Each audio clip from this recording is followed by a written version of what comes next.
今天我们来聊聊一个让许多人好奇的问题：中共号称3天打下台湾，为什么却迟迟不敢动手？表面上，战狼们信心满满，觉得统一台湾易如反掌，可背后究竟藏着什么中共最难启齿的真相呢？自从1949年两岸分治以来，已经76年，台海局势长期剑拔弩张，中共频频以武力威吓台湾，但就是从未真正发起攻击。回顾这几次惊险的关头，北京往往选择了收手而非开战。1949年国共内战结束时，解放军虽占领中国大陆，但国军死守台湾本岛和外岛。当年10月，解放军渡海攻打金门、古宁头战役，结果遭国军猛烈反击，数千登陆官兵几乎全军覆没。1950年朝鲜战争爆发，美军第7舰队进驻台湾海峡，毛泽东被迫暂停对台动武计划。1958年中共炮击金门，隔海猛轰，却不敢登陆，因为美军以明言干预，不许其越雷池一步。此后几十年，中共转而高喊和平解放台湾，在武力上按兵不动。事实上，中共自建政以来参与过的最大规模热战是1979年对越边境作战，解放军伤亡惨重，却未能撼动越南分毫，连近邻小国都难以轻易取胜。更遑论攻打防御严密的台湾，一直到1996年台湾总统直选前夕，北京又试射飞弹恐吓，结果美国派出2个航母战斗群驰援台湾，中共只得再次偃旗息鼓。最近2022年，美国高层访台引发中共不满，解放军在台湾周边大搞实弹演习，导弹飞越台湾上空，看似气势汹汹，演习结束后却依然各自退场，一切恢复原状。这些历次事件充分说明，中共虽然叫嚣呛声，但真的到了可能引爆战争的临界点，往往还是打退堂鼓。北京当局并非心慈手软，而是深知开战代价难以承受，只能借由恫吓示威捞取政治利益，却不敢轻易铤而走险。话说回来，中共内部也并非没有人相信武统易如反掌的神话，3天拿下台湾这种说法，就是他们大内宣的产物之一。前些年，一位解放军中将王洪光就在电视节目上高调介绍他虚构的6种战法，扬言解放军第1天狂轰滥炸，瘫痪台湾防御；第2天大军登陆抢滩；第3天攻占台北，宣告胜利。听起来是不是很完美？遗憾的是，现实战争绝非如此简单。那些战狼文章把攻台描述成探囊取物，但真正懂军事的人都知道，这只是纸上谈兵的幻想。那么，中共为何迟迟不敢对台动武？究竟有哪些难言之隐，使得北京高层一再按捺？答案就在于中共心知肚明一些残酷的现实障碍。跨海攻台是当今世界上最复杂艰巨的军事行动之一，其中潜藏的风险和挑战，足以令任何理智的决策者却步。如果没有把握闪电取胜，开战只会招致灾难性的后果。接下来，我们就一步步拆解这些中共嘴上不说，心里却非常清楚的难题。第一重残酷现实，跨海登陆的4大考验。要武力攻台，解放军首先必须跨越台湾海峡，把大量部队和物资送上海岛。这看似简单一句话，实则要面临4大考验。单向道过卡车队，想象数以万计的解放军士兵和坦克装甲车，得在短时间内渡过130多公里宽的台湾海峡，仿佛一支车队只能走单线路，1-2艘登陆船不够，要运载成建制的部队，就得有上百艘登陆舰和运输船同时航行。然而海峡上适合登陆的路线和滩头有限，就像单行道只能一辆接一辆通行，船只拥挤在几条航路上，稍有事故或遭到攻击，就会造成整个队伍堵塞。解放军虽然有不少2栖登陆舰，但同时容纳数万大军横渡海峡，实际上运力空间非常狭窄，稍有耽搁就可能误了战机。这种弹道有限，无法大规模并行的困境，就好比单向道上庞大的卡车队，脆弱又缓慢，让侵略者进退维谷。更何况现代卫星与电子侦察技术发达，解放军如此庞大的登陆集结根本无法隐蔽行踪，难以对台湾造成奇袭效果。间歇性供水的台湾沙滩，即使船队顺利抵达台湾近海，下一步还得找地方上岸。台湾四面环海，但并不是处处都适合大规模登陆。所谓红色沙滩，是台湾军方对解放军可能登陆地点的称呼。经专家研判，全台真正地形平坦，潮汐允许大型登陆艇靠岸的滩头不超过20处，而且这些沙滩的条件就像间歇供水，受天候与潮汐影响，只有特定时段、特定天气才能让大量登陆艇顺利登岸。一旦风浪超过一定级别或退潮时，水浅礁石外露，登陆艇就无法靠近。解放军登陆部队稍有时间误差，就可能扑个空，被挡在浪涛之外。反过来说，台湾守军只要掌握天气和潮汐规律，就能预判解放军最佳的抢滩时机，加强戒备或布设障碍。错过了窗口期，解放军再强也难以硬闯上岸。这是大自然给台湾设下的第一道屏障。帮好兄弟抬钢琴，跨海攻台不是陆军单挑，它需要陆海空火箭军多军种协同作战。就像几个好兄弟一起抬一架沉重的钢琴，缺一方出力都不行。空军要掌握制空，海军要为登陆船团护航，清除水雷，火箭军要对台湾重要目标进行远程打击，陆军则要抢滩登岸攻坚，每一环都得配合无间。稍有一环失误，例如空军压制不够，台湾战机和飞弹还能发挥战力，或海上护航不利，台湾反舰飞弹和潜艇趁隙重创运输船团，那么整个登陆计划就可能全盘崩溃。解放军平时虽然演习不少，但真正联合作战的经验几乎为零，更别提如此大规模的3-7攻击。多兵种互相抬钢琴，任何一个没配合好，沉重的钢琴都可能跌落，砸得解放军自己手脚折断。中共高层当然明白，纸上谈兵容易，真要让陆海空天衣无缝配合，难度犹如登天。登陆场的塞车危机，再来，就算解放军突破前2关卡，真的在某处沙滩打开了一条登陆口，迎接他们的还有可怕的塞车。2栖登陆车辆一批批冲上岸后，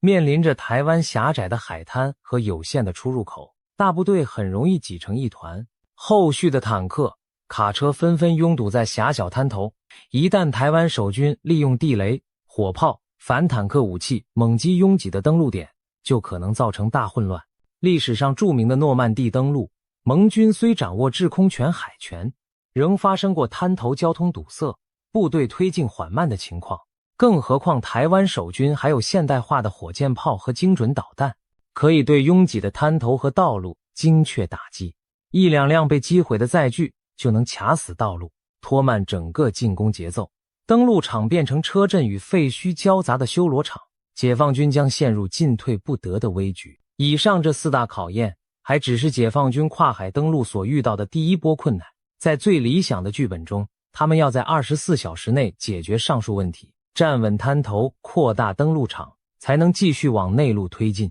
然而，现实是残酷的，攻上台湾本岛的第1天，解放军就可能元气大伤。离3天拿下台湾的幻想已经越来越远，但即使侥幸度过了登陆第1日的苦战，更严峻的挑战紧接而来。第2重残酷现实，速战不成则军力衰竭的3个倒计时。攻台战争对解放军而言是一场和时间的赛跑，中共吹嘘3天能结束战斗，其实正是因为他们很清楚，时间拖得越久，对解放军越不利。一旦变成持久战，解放军的攻势将因资源耗尽而熄火。具体来说，从开战那刻起，3个无情的倒计时就在滴答作响。导弹库存倒计时，现代战争讲究火力制压，解放军仰赖大量导弹在开战初期摧毁台湾的雷达、防空和指挥系统，因此他们在第一时间会倾泻出大量弹药。然而中共的中短程弹道导弹家底其实只有约1200枚，如果要对台湾进行高强度的饱和攻击，每天可能要发射200-300枚导弹。如此一来，不出5天弹库就会见底，从第6天开始就不得不减缓攻势，进入弹药吃老本的状态。中共不敢明说的是，他们飞弹数量远非取之不尽，用几天就少几分。尤其精确制导的巡弋导弹、东风弹道导弹造价高昂，库存有限，一旦前期无法击溃台湾防御，后继弹药供应将严重不足。当解放军导弹雨变成毛毛雨时，攻势威力将大打折扣，台湾守军反而有了喘息重组的机会。此外，解放军还必须预留相当数量的导弹，以防美日等外军干预，不可能把库存一股脑儿全射在台湾身上。倘若弹药将尽时，美军趁势介入，解放军更将束手无策。燃料与补给倒计时，后勤补给是攻台行动的命脉。解放军海军陆战队目前大约有8个合成旅，假设其中3个旅满编登陆台湾，作为第一梯队，光是这3个旅每天所需的燃油就高达600吨，相当于约30辆满载油料的大型油罐车，再加上弹药、口粮、医疗等补给品，消耗更是惊人。在没有夺取深水港口之前，所有这些补给都只能靠登陆艇从海上运上那几片狭窄的滩头，沙滩再怎么扩大，也不会比真正的港口码头方便。一艘气垫登陆艇能载的补给有限，远不及运输舰在港口卸货那样高效。换句话说，解放军必须在1周内攻下台湾的主要港口，如高雄港、基隆港，把补给线从临时滩头转换成深水码头装卸，才能养活越来越多登陆上岸的部队。如果7天之内抢不下高雄和基隆港，把浅滩换成深水码头，前线就会因为弹药、油料失血而自断战力，首战及中战第一波进攻就可能变成最后一波。制空消耗倒计时，空中力量的优劣往往决定战争胜负。解放军若要成功登陆，至少头几天必须全天候控制台湾上空，压制台湾空军的反击。不少人以为摧毁了台湾飞机和雷达，制空权就到手了，但现实远非如此简单。美军过去在伊拉克、科索沃、阿富汗的实战经验显示，击落敌机只是第一步，更困难的是持续的保持制空。美军当年要全天24小时轮班派出 F-15、F-16 战机，配合 E-3 预警机、KC-135 空中加油机，在空中不间断巡弋，随时打击一切试图起飞的敌机或发射的防空导弹。相比之下，解放军现有的空中加油机和预警机数量远不及美军，长时间不间断执行制空任务更加困难。再加上解放军飞行员缺乏实战经验，在超负荷压力下状态下滑更快，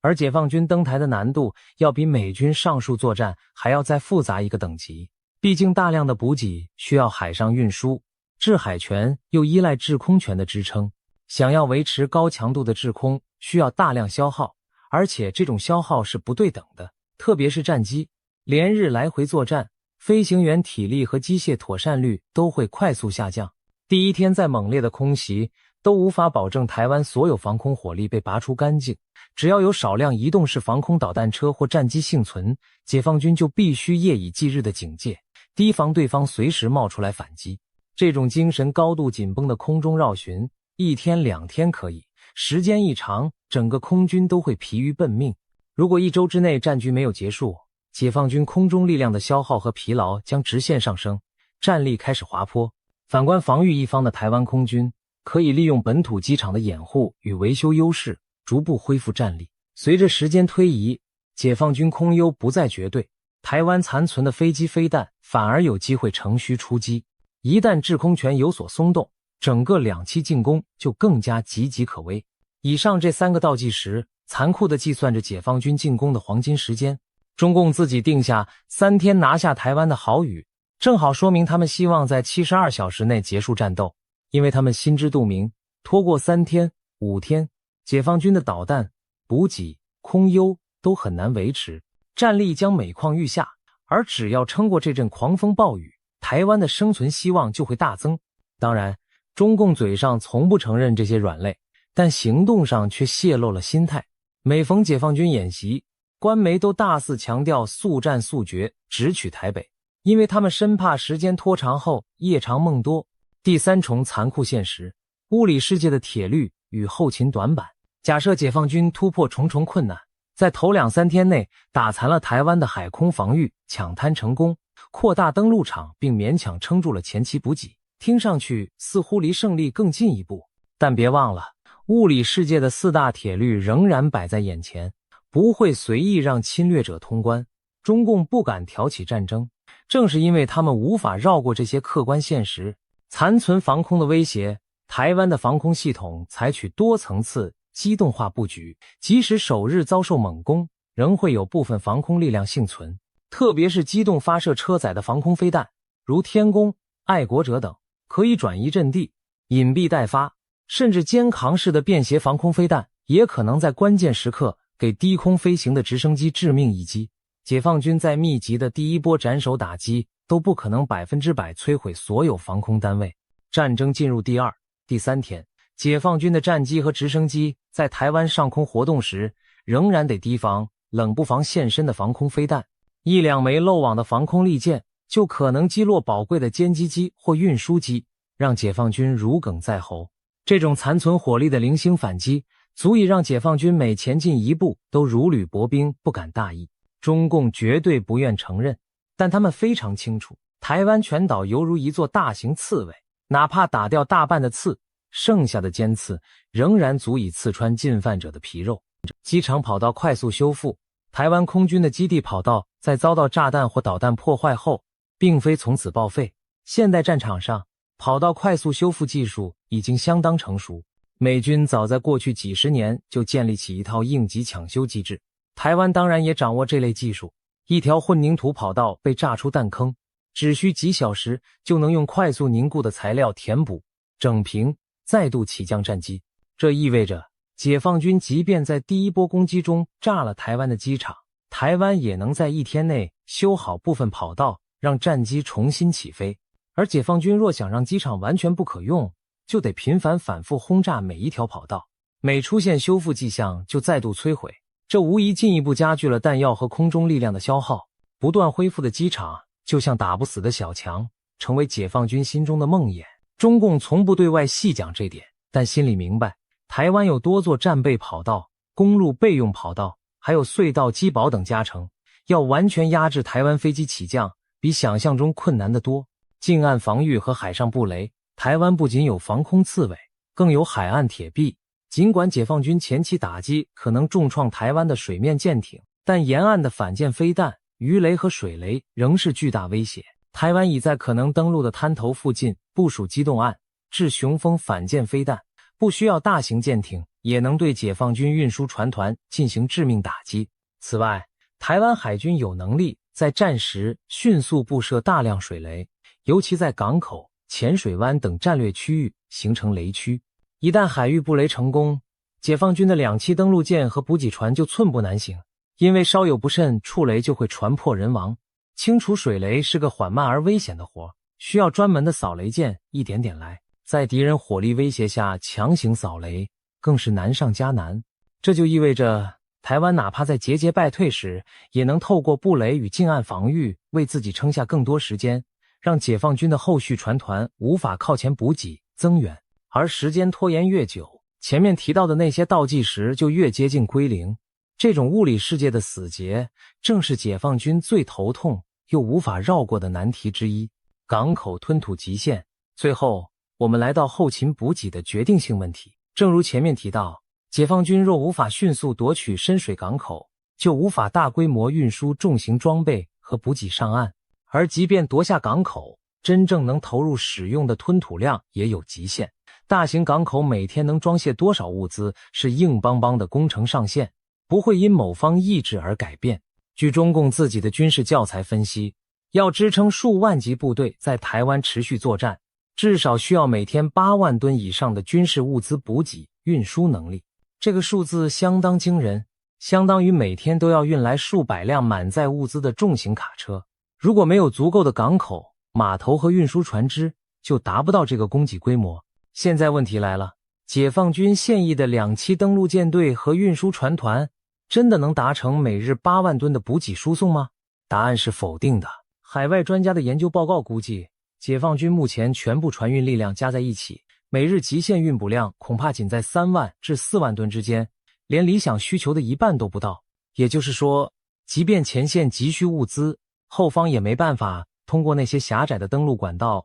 送达足够的弹药和油料。除非中国投入数年时间大规模建造登陆舰、辅助船、改装民船，否则这个运力短板难以根本改善。中共当然不会公开承认我们运输能力不行，但他们的行动早已说明一切。近年来大量民用滚装船改装投入战备，还研制所谓桥接驳船，提高车辆登陆效率，甚至在官方发布的中国国防白皮书中特地提到远程投送能力仍需加强这样的字眼。有经验的人都知道，中共官方话术往往报喜不报忧，越是强调要加强什么，越意味那方面严重不足。正是因为中共高层早就知道自己后勤运力欠账太多，才会迟迟不敢轻启战端。毕竟，就算前线将士再勇猛，弹尽粮绝之时也只能缴械。而在台湾这座壁垒森严的岛屿面前，要源源不断运去弹药给养的困难，远超中共对内宣传的想象。以上这些，就是解放军即使突破了最初几天，也无法轻易逾越的几座大山。这些现实问题，中共从不对老百姓明说，但在其军事院校内部、教材和对外军事研究中却反复被提及。很明显，中共高层对这些硬伤心知肚明，他们清楚知道，一场武统战争如果不能在闪电般的几日内取胜，就很可能因后继无力而陷入泥淖。更何况，到那时他们还将面临另一个更不愿面对的因素——国际干预。第四重残酷现实，国际介入与自取灭亡的风险。中共口口声声所谓3天打下台湾，还隐含着一个前提：国际力量来不及反应。如果真能在72小时内迅速吞并台湾，北京可能幻想着既成事实，能让国际社会默认。然而，现实情况是美国、日本等盟友不可能坐视不理，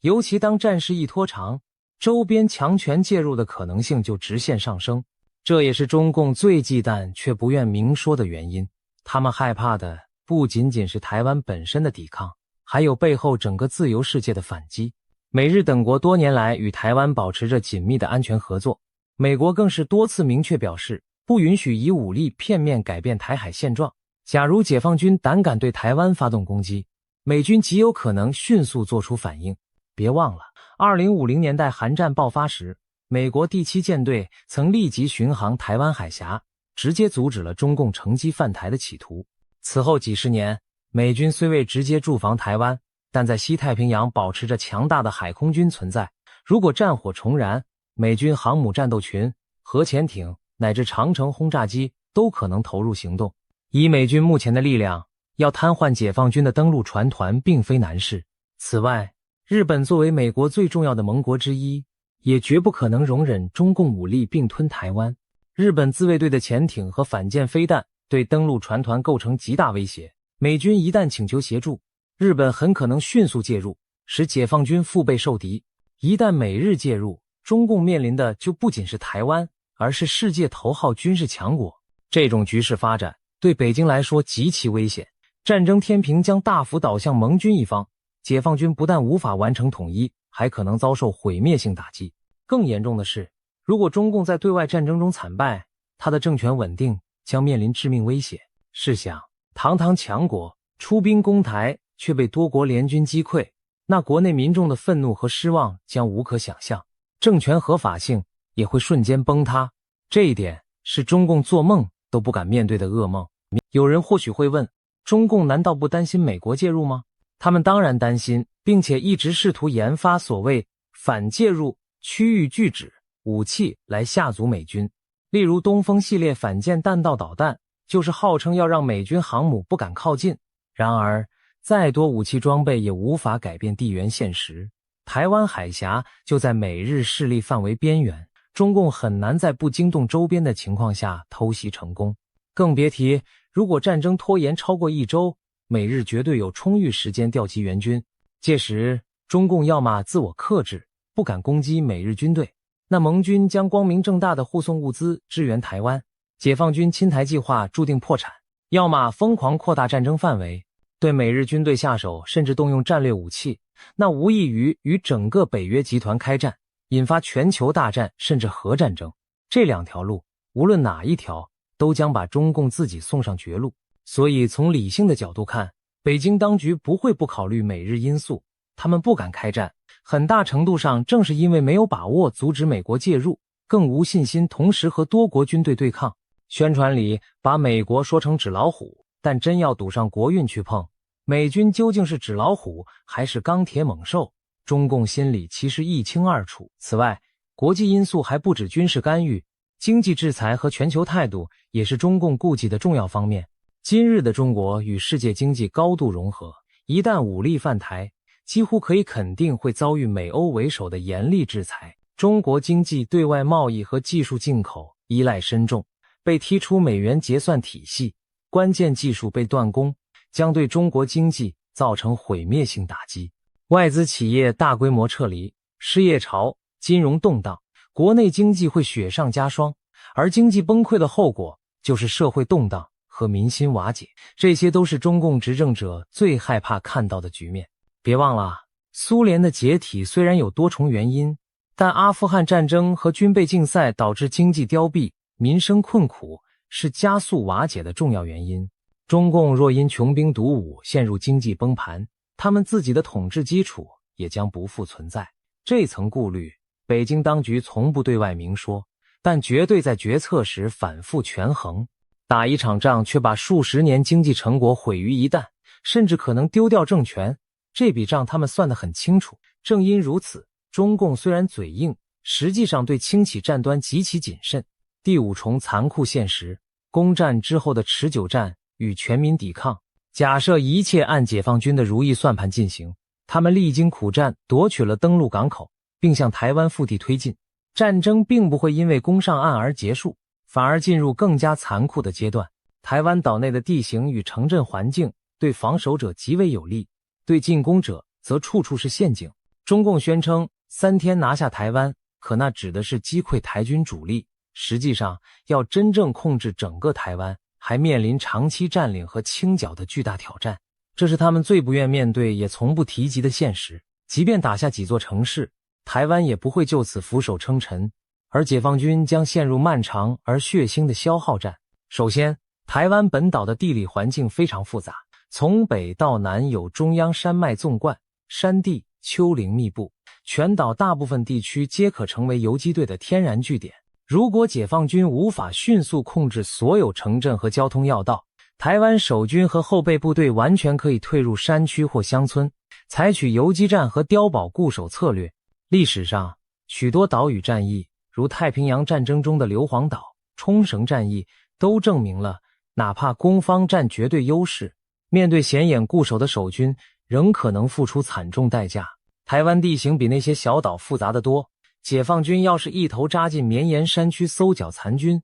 仿佛进入一座巨大的迷宫，每条山谷都潜伏危险，每座山头都可能藏着抵抗力量。在这种环境下，进攻方人数再多，装备再精良，都难免疲于奔命，被拖入持久战泥淖。中共高层深谙游击战的威力，毕竟他们自己当年也是靠人民战争从山沟里打天下。如果角色对调，换台湾人成为游击队对抗入侵者，那将是解放军最不愿见到的难缠局面。其次，大城市的巷战将把解放军拖入另一个地狱。台湾人口超过2300万，其中多数集中在台北、高雄、台中等都会区。即使解放军突破防线进入城市，也不代表胜利，反而意味着残酷的城市战刚刚开始。想象一下，在台北这样的现代化都市里，解放军士兵得逐街逐巷、逐栋大楼地去清除抵抗力量，每一条巷弄都可能埋伏着狙击手，每一座高楼都可能成为火力点。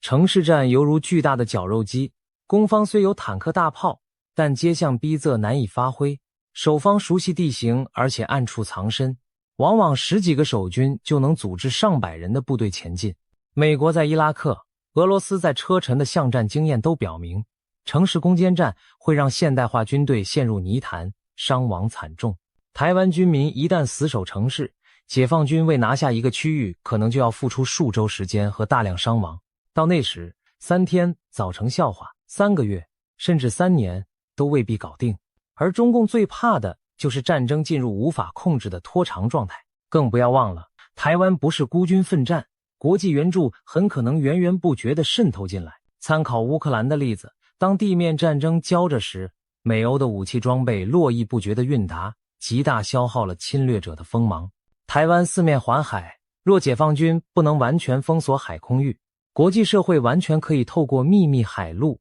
空投乃至卫星通信等方式，为台湾抵抗者提供情报和物资。越打不下来，台湾方面的支援越多，解放军越陷越深。中共当局非常清楚这一点，他们经常批评外国插手台湾问题，其实正暴露出他们的忌惮。一旦战争久拖不决，台湾可能成为第二个越南或阿富汗，全球反共势力都会来练兵，而解放军将被耗到筋疲力尽。还有一个关键因素是台湾人民的抵抗意志。中共宣传常说台湾同胞是中国人，企图弱化台湾人的抗敌决心。然而现实中，台湾多数民众绝不接受威权统治，尤其面对赤裸裸的侵略，民心只会更团结抵抗。近年来，台湾也在推动全民防卫动员，许多平民接受基本训练，一旦战争爆发，他们将成为阻击侵略者的后备力量。从美军智库推演到台湾自身的国防报告，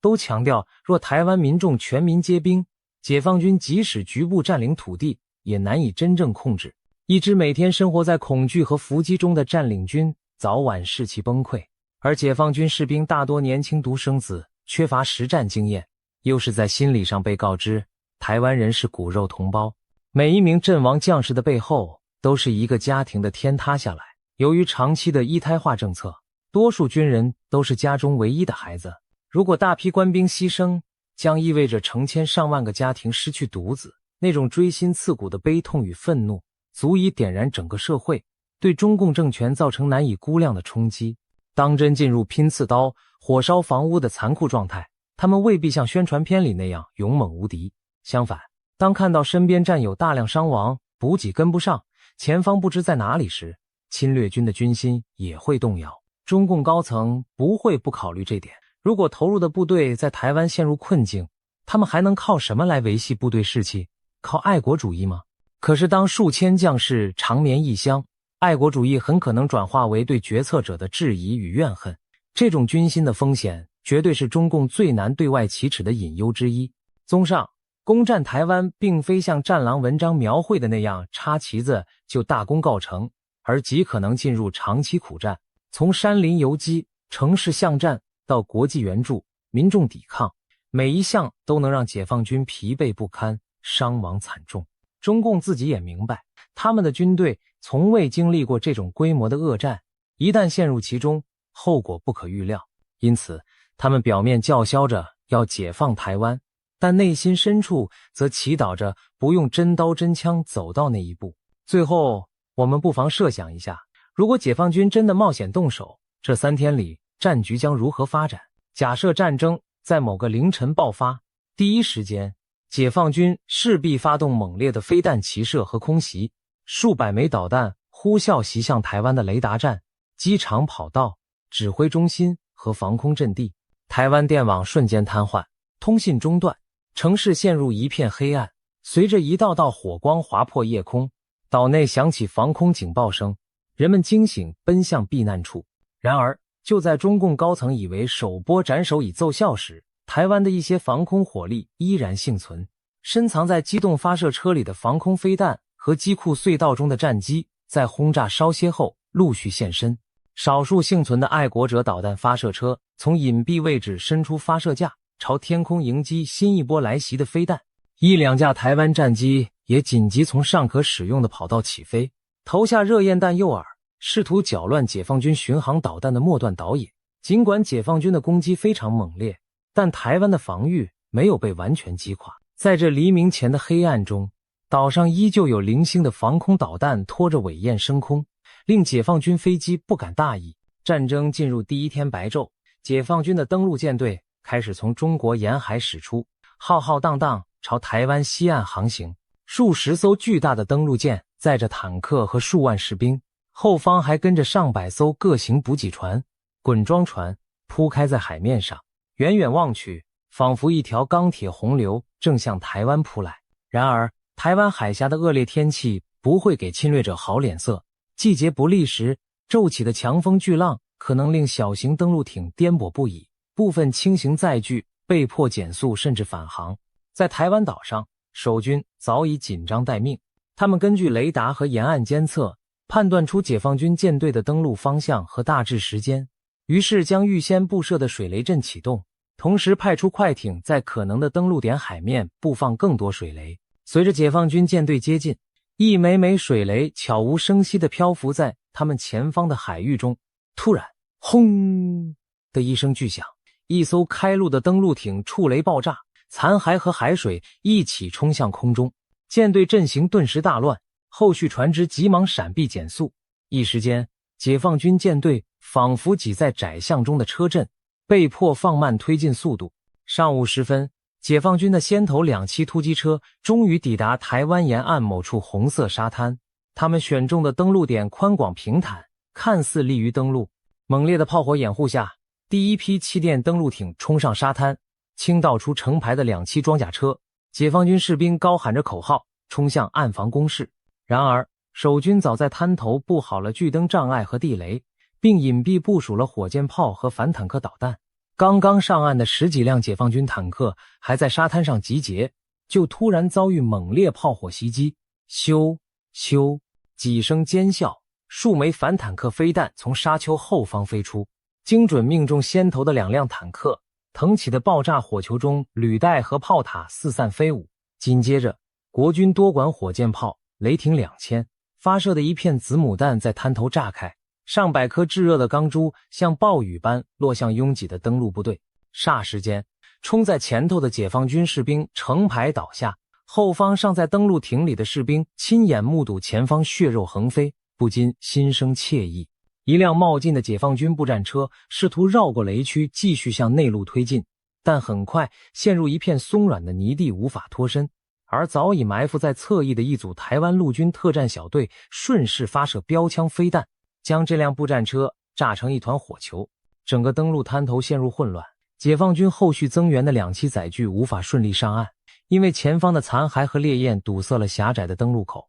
登陆舰队指挥官一面命令工兵车辆上岸清障，一面呼叫海军舰艇火力支援。然而就在这时，台湾岸防部队早已准备好的雄风反舰飞弹也悄然出鞘，数枚雄风飞弹掠海飞向近岸的解放军舰队，其中2枚各自命中一艘中型登陆舰的侧舷，炸出2团巨大的火球。这下解放军海上部队彻底慌了神，前有雷区，滩头火网，侧有反舰飞弹威胁，后方还有源源不断的小型快艇与无人机袭扰补给船只。一连串打击下，原本计划在敌日当天登岸的3个旅仅有部分登陆，攻势根本无法按预定规模展开。傍晚时分，解放军仅在滩头建立起一个狭小而孤立的立足点，周围仍有大片区域尚在台军掌控中。台湾主力机械化部队则在黄昏前赶到增援，与疲惫的侵略者在海滩阵地对峙着。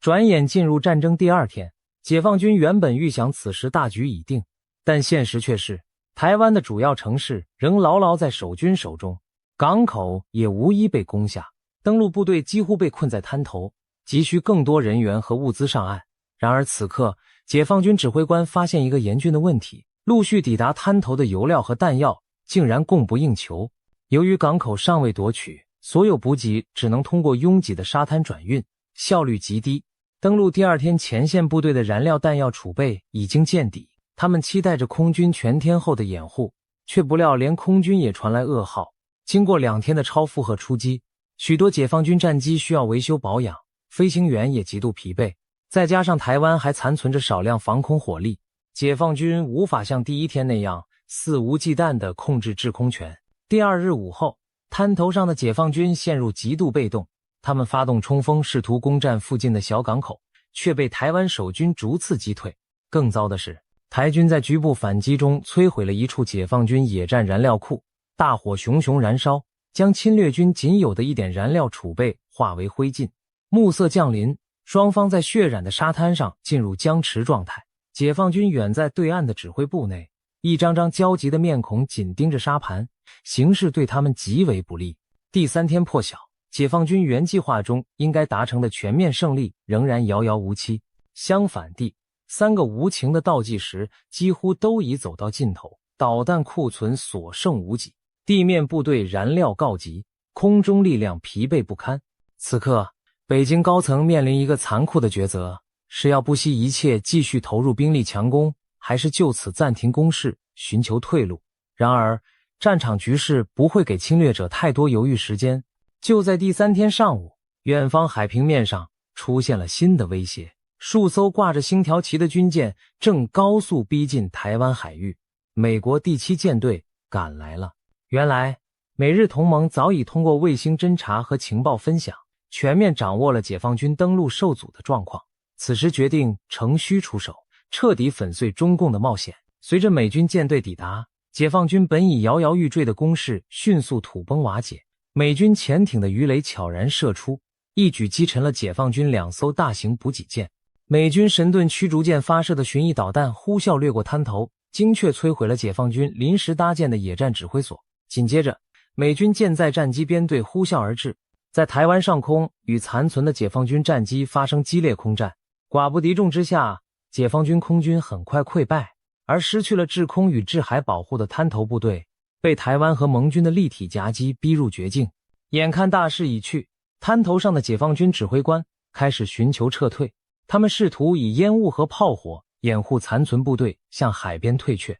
多艘登陆艇匆忙靠岸接应负伤的士兵。然而台湾守军哪会坐视敌军从容逃脱，沿岸的国军炮兵抓准时机猛烈轰击，拥挤的撤退船团，一艘载满败军的登陆艇被直击中弹，顿时炸成火球，残骸四射。第3天黄昏时分，台湾守军终于发起总反攻，一举将登陆滩头的残敌包围歼灭。滩岸上到处散落着弃置的坦克和枪械，几艘试图撤退的解放军运输船疯狂地从岸边载起仓皇逃命的士兵，匆忙驶回暗沉沉的台海彼岸。这就是中共口中3天打下台湾的真实剧本。理想中闪电般的胜利没有到来，等待侵略者的反而是一场噩梦般的灾难。当然，以上只是推演假想，但它并非天马行空，而是根据前文分析过的各种现实条件所得出的合乎情理的结局。看到这里，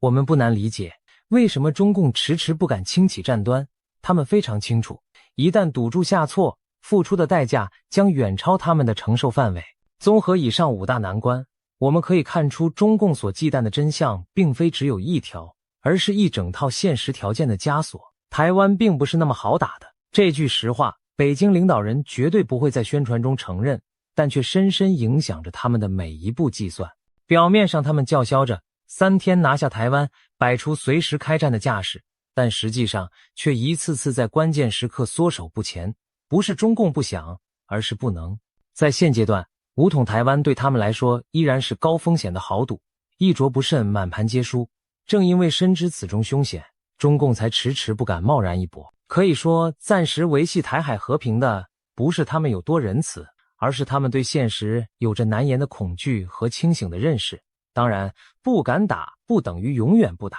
中共正在不断军备扩充，试图克服前述那些弱点，比如扩充海军舰队、增建运输舰艇、增加导弹库存、研发新型战机与舰艇，以及加强对台渗透等等。他们始终没有放弃武力统一的选项，因此台湾方面和国际盟友绝不能掉以轻心。我们需要持续强化防卫，利用台湾的地缘优势和全球支持，让中共领导层清楚认知到动武代价依然是不可承受之重。唯有让侵略者始终心存顾忌，和平才会有最大的保障。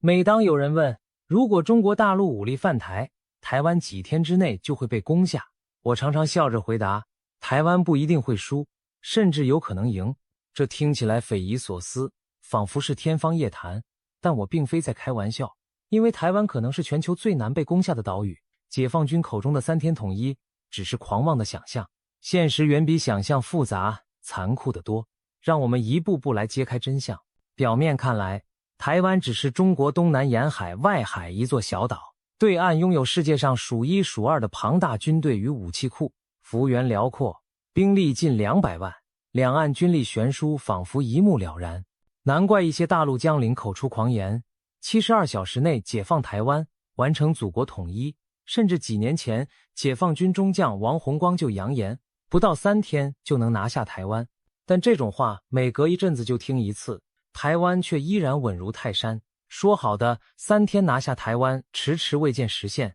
可见中共至今不敢轻启战端，自有难言之隐。到底为什么？莫非北京只是在演戏恫吓台湾，实际上并不想打？还是因为美国插手，使得中国有所忌惮？或者台湾这座小岛其实是隐藏的钢铁堡垒，任何进犯者都将陷入泥沼？答案其实是上述种种因素的叠加。接下来，我们将深入分析台湾防御的天然优势、两栖登陆作战的地域难度、全球政治格局的牵制，以及解放军自身能力的短板，带你看清这座岛为何难以攻破。首先，从地理与气候谈起，台湾天生就是一座易守难攻的要塞，它与大陆之间隔着幅员广大的台湾海峡。不要小看这条海峡，在最窄处仍有约130公里宽，相当于从北京到天津的距离，而且海象恶劣出名。一年之中，台湾海峡经常狂风巨浪，季风与台风肆虐。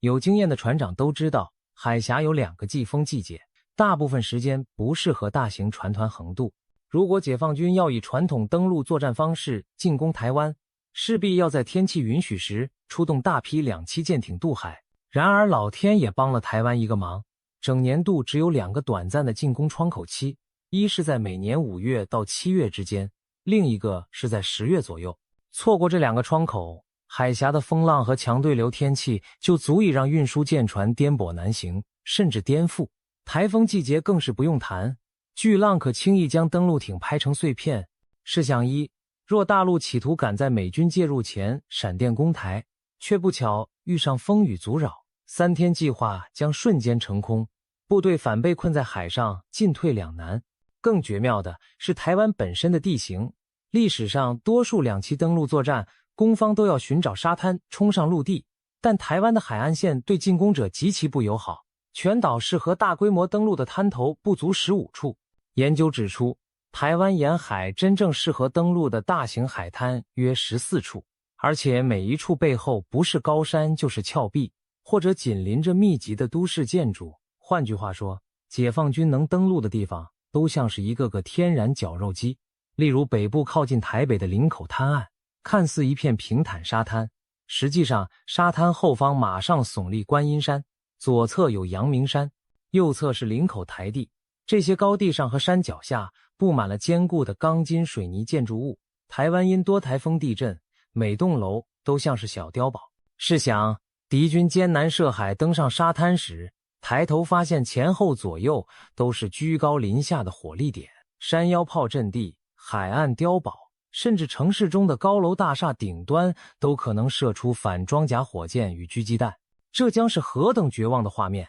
诺曼底登陆中让美军伤亡惨重的奥马哈海滩，不过背后是高约几十公尺的陡坡，已经够难打，而台湾的滩头后方可能是数百公尺的悬崖峭壁，更别说这14处潜在登陆点，台军早已了若指掌，统统在炮火覆盖和重重设防之下。可以说，台湾沿岸对防守一方而言真是梦寐以求的地形，对进攻一方而言却如噩梦般棘手。除了地利险阻，台湾的整体面积和人口规模也远超一般岛屿。台湾本岛东西最宽约140多公里，南北长接近400公里，面积超过36000平方公里，住着2300多万人。这不是一座荒凉的太平洋小岛，而是一个拥有高度城市化和复杂地形的现代化社会。全岛分布着超过250座3000公尺以上的高山，中央山脉绵延南北，将岛分割，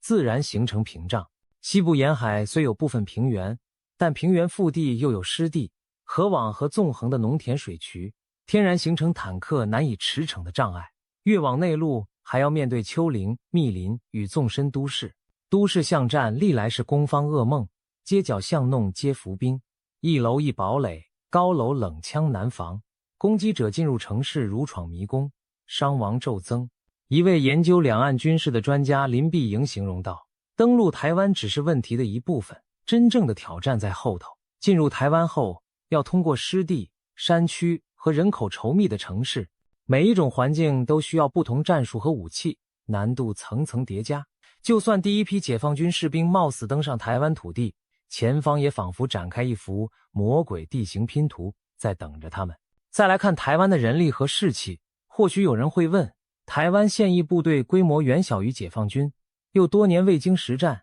真能守得住吗？但别忘了，防守一方往往只要不被击溃就是胜利。台湾的常备部队约有18万至19万人，然而战时可以动员的后备力量极为可观。最坏情况下，台湾仍可动员26万名后备军人投入防卫，而若情况紧急，法规上所有具备专业技能的民间人士都可征召服役。理论上，台湾有超过200万名退役或受过基本军训的后备役男子可供征召。虽然实际能否一次动员这么多人存在变数，但至少数十万人投入抵抗是没有问题的。这意味着，中国即使登陆了1、2个师的兵力，面对的仍将是数倍于己、熟悉当地环境且为守护家园而奋战的防御者。澎湖的一位文史专家陈英俊就指出，我们的士兵都是台湾人，会为保卫家园而战，这就有差，看看乌克兰吧。他话中之意是，近年乌克兰战争证明了守军若是为自己的土地和家人奋斗，所展现的意志和战术创意会远超侵略者的预期。台湾官兵与平民同样会为自己的家园拼死相抗，这种斗志是攻方难以计算却不得不考量的重大变数。谈到乌克兰，俄乌战争给北京上了宝贵的一课。俄罗斯本以为几天内就能闪击拿下基辅，结果陷入长期苦战。一支看似弱小的守军凭借智慧和毅力，硬是顶住了强敌攻势，甚至反戈一击。更让中国决策者警醒的是，俄军的2期作战尝试根本没能成功。俄罗斯黑海舰队的旗舰莫斯科号还被乌克兰灵活运用移动飞弹发射器给击沉了。这正是小国以巧制胜的经典案例。台湾军方对此看在眼里，心中有数。只要准备足够的不对称武器，例如机动式的雄风反舰飞弹、车载多管火箭、肩扛刺针飞弹、无人机蜂群等等，就能像乌军一样打得侵略者措手不及。前台湾参谋总长李喜明上将特别强调，台湾应构筑豪猪战略，以机动快打的精准武器削弱敌军。现在台湾确实已经部署了一批机动飞弹载具和便携式飞弹，只是李上将认为还需要更多。设想一下，数十辆载满反舰飞弹的卡车分散隐蔽在海岸线背后，一旦共军船团露头，公路机动发射车立即从隧道或树林窜出，齐射饱和攻击，片刻后又转移阵地。这种打一枪换一个地方的战术，将令进攻方防不胜防。一枚飞弹击毁一艘巨舰，性价比之悬殊，足以让亲台指挥官胆寒。然而解放军若真胆敢犯台，当然不会毫无准备就让自己送死，他们势必倾全力以求速胜。在兵棋推演中，北京的最佳剧本是这样的：开战之初，以飞弹狂轰瘫痪台湾的雷达、防空系统和指挥通信，夺取制空权、制海权，同时派出特种部队奇袭台湾本岛重要机场、港口和政军中枢，力图斩首台湾领导层，瘫痪指挥链。接着大规模2栖登陆部队从海上多路袭来，空降兵从天而降，在几天内夹击包围台北等关键目标，迫使台湾政府快速投降。一切听起来好像行云流水，干净利落，但实际操作上，这套6战一体的剧本每一步都暗藏风险。首先，解放军确实拥有大量导弹和火箭，可对台湾实施密集打击，但台湾也不是任人宰割的羔羊。台湾早已建构分散的预警雷达网和防空飞弹网，高价值的战机躲进坚固山洞机库，飞弹发射车更是四处疏散，隐藏假目标迷惑敌军。解放军飞弹雨再猛烈，也不可能在短时间内彻底摧毁台湾所有抵抗能力。而且只要战争阴影浮现，台湾很可能先发制人的采取重层阻绝行动，例如派出潜舰在中国沿岸布雷锋港，用雄风飞弹远程打击解放军集结的登陆舰队，或以巡弋飞弹攻击对岸沿海的导弹发射阵地和机场。台湾现有的雄2E、云峰等长程飞弹被视为威慑武器，一旦开战，可能用来断敌一臂。这意味着解放军不光要攻，还得防着台湾的反击。战争一开始就不是单方面的降维打击，而更像2强互相出拳，谁都挨得痛。即便导弹攻防过后，解放军试图投入特种兵奇袭台湾本岛，也是步步惊心。台湾全岛已部署紧密的监控雷达与严密防谍措施，任何大规模直升机机降、偷渡渗透都难逃侦查。而且台湾关键设施与领导要员有严密保护，不太可能像俄军空降兵突袭乌克兰机场那样轻易得手。特战小组即便一时成功登陆，也将限于人民自卫力量和宪警单位编织的天罗地网。不要忘了，台湾民众不少人都有民防或射击训练，真到保家卫国时，街巷之内处处可能是游击队，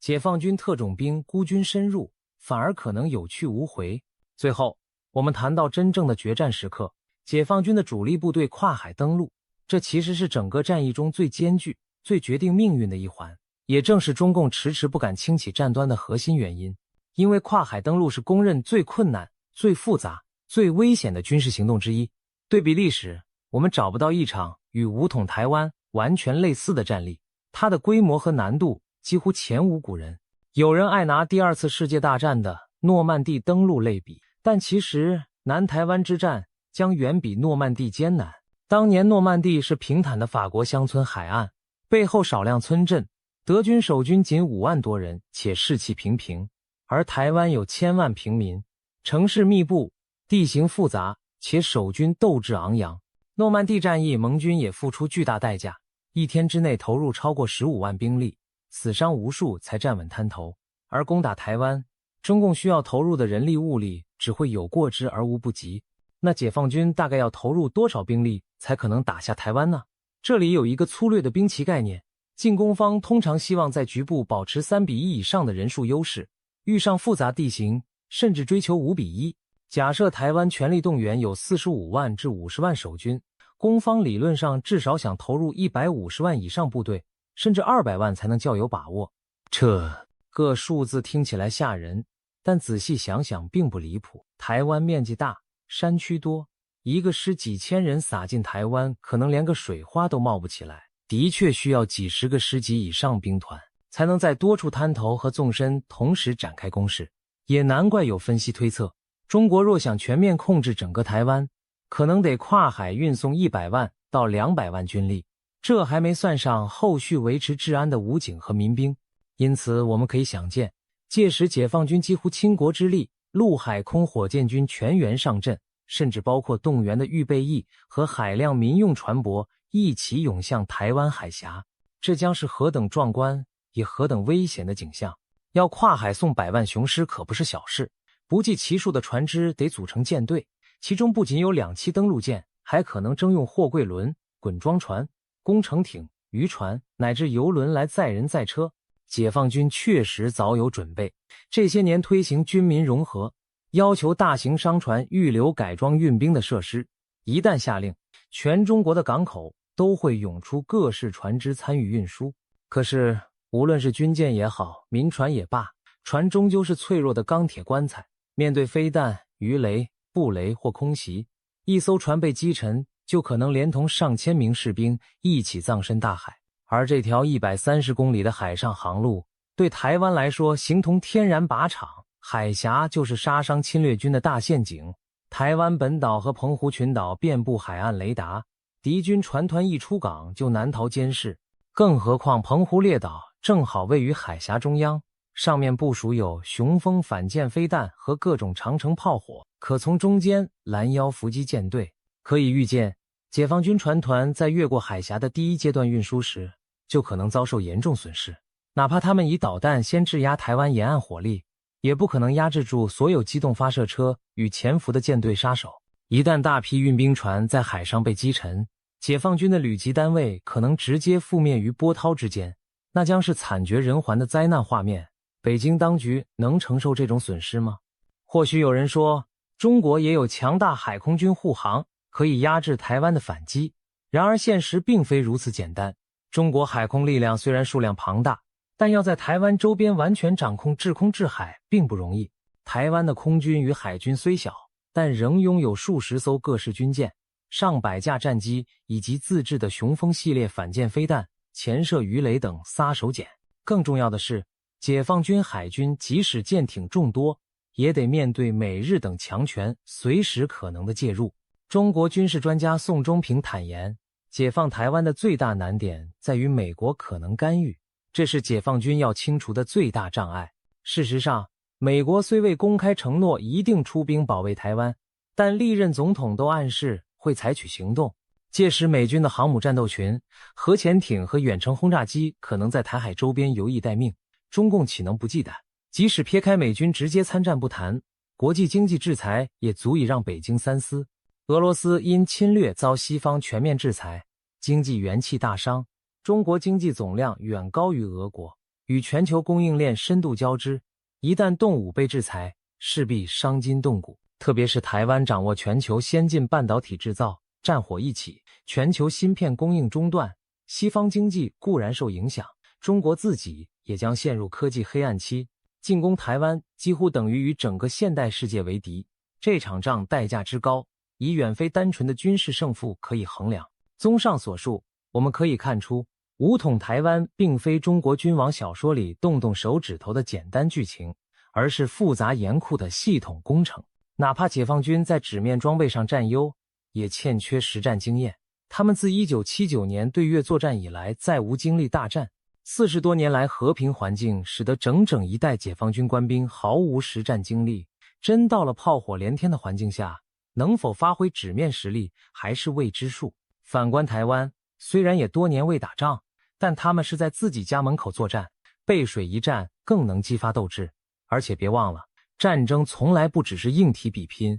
更考验人心与意志。习近平若要下令攻台，必须准备承受巨大的伤亡和国际谴责，以及可能的内部动荡风险。试问，一旦侵台行动遭遇顽强抵抗而受挫，习政权能否稳住国内舆论？中国人民能否接受成千上万的官兵长眠他乡？这些都是北京当局不得不慎重掂量的问题。李喜明上将说得好，你要让中国知道，他会蒙受巨大损失，而且即便如此，也可能无法占领台湾。只要中国认清这一点，就会明白解决台湾问题最佳办法是和平方式。因此迄今为止，我们看到北京虽然对台湾文攻武吓不断，甚至派军机军舰日夜骚扰，在2022年美国高层访台期间还搞出围岛实弹军演，但终究仍未跨出真正攻击台湾本岛的那一步。说白了，台湾是个极难啃的硬骨头，只要防卫决心不垮，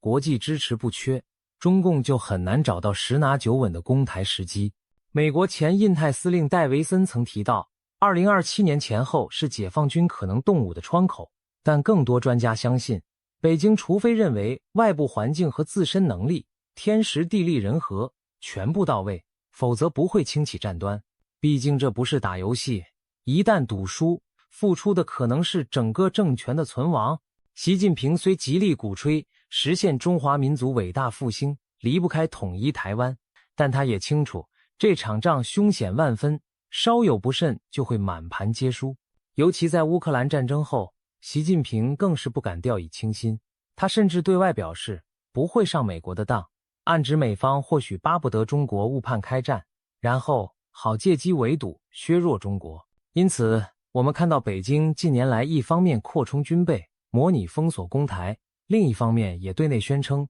和平统一仍是首选，试图先以不战而屈人之兵的方式削弱台湾抵抗意志。总而言之，台湾被誉为全球最难攻打的岛屿，绝非浪得虚名。这里有大海的屏障、险峻的地形、坚强的人民、现代化的防御体系，以及环环相扣的国际变数。解放军若轻率动武，将面临前所未有的复杂战场和沉重代价。当然，我们不该天真地认为台湾坚不可摧，战争没有绝对的赢家，台湾只能尽最大努力让对方赢不了。只要让中共高层认识到武力犯台几乎是踩进火坑，那么他们就会迟迟不敢贸然出手。未来局势如何发展，无人能断言，但可以确定的是，台湾的准备越充分，让侵略者付出的代价预期越高，和平的日子就能越长久。希望这座坚韧的小岛最终不必经历战火，而能在国际支持下持续屹立，成为威权大梦中最难吞下的那一块骨头。试想一下，5000架战机遮天蔽日般飞向台湾会是什么画面？光是想象天空被战机乌云盖顶，就让人不寒而栗。解放军空军号称拥有世界上数一数二多的战机数量，难道不管战术战法，只凭数量就能踩平台湾的天空吗？答案远没有这么简单。面对如此庞大的空中威胁，台湾凭什么守住自己的制空权？台湾的防空秘诀又是什么？今天我们就要一步步揭开台湾顶级防空体系的神秘面纱，同时也来聊聊以色列的防空，看看两者谁更胜一筹。首先，我们得澄清一个观念，战争不是网络游戏，兵力数字并不等于战力结局。5000架战机听起来吓人，但不可能同时全部挤在台湾上空作战。天空就这么大，一次能容纳的战机数有限，而且出勤的战机还得轮番加油、补给和维修。不妨把这5000架想成接力队，前批飞出去，后批还在地面等加油装弹，能同时在空中进行战斗的，其实只是其中一小部分而已。更何况，从中国大陆基地起飞的战机，要飞越台湾海峡才能到台湾上空，中间还要耗费宝贵的油料和时间。以解放军的主力歼击机来说，多数作战半径有限，到达台湾可能只能逗留几十分钟，甚至几分钟就得折返补给。航程限制庞佛在战机脚上拴了一条链子，让他们无法长时间盘旋台湾上空为所欲为。另外，战机飞出去不是你想飞就能飞，还牵涉到飞行员体力和后勤维修。每天出动上千架次的高强度作战，战机零件损耗惊人，技师得日以继夜更换检修，飞行员也会疲劳。这就像长跑比赛，数量多固然起跑声势浩大，但能不能持久跑完全程又是另一回事。再者，就算解放军真派出压倒性的机群，也得面临协同难题，空域拥挤和通讯调度会变成噩梦。天空中上百架、上千架战机密密麻麻，一不小心就可能擦撞或误伤自家友机。要让数以千计的飞机在短时间内有序攻击，对指挥控制是巨大考验。现代空战讲求资讯整合，每架战机都要知道自己该打哪儿、避哪儿，但数量过多反而可能乱了阵脚。简而言之，5000架战机不是无敌舰队，反而可能变成一团乱麻。最后我们也别忘了，这5000架战机的构成参差不齐，并非清一色先进战机。解放军空军虽然总数庞大，但其中有不少老旧机型，比如歼7、歼8这类上世纪的产物。这些老飞机即使凑数上场，在台湾现代化防空网面前也是送分题，甚至可能当诱饵都派不上用场。而真正先进的歼20隐形战机、歼10C、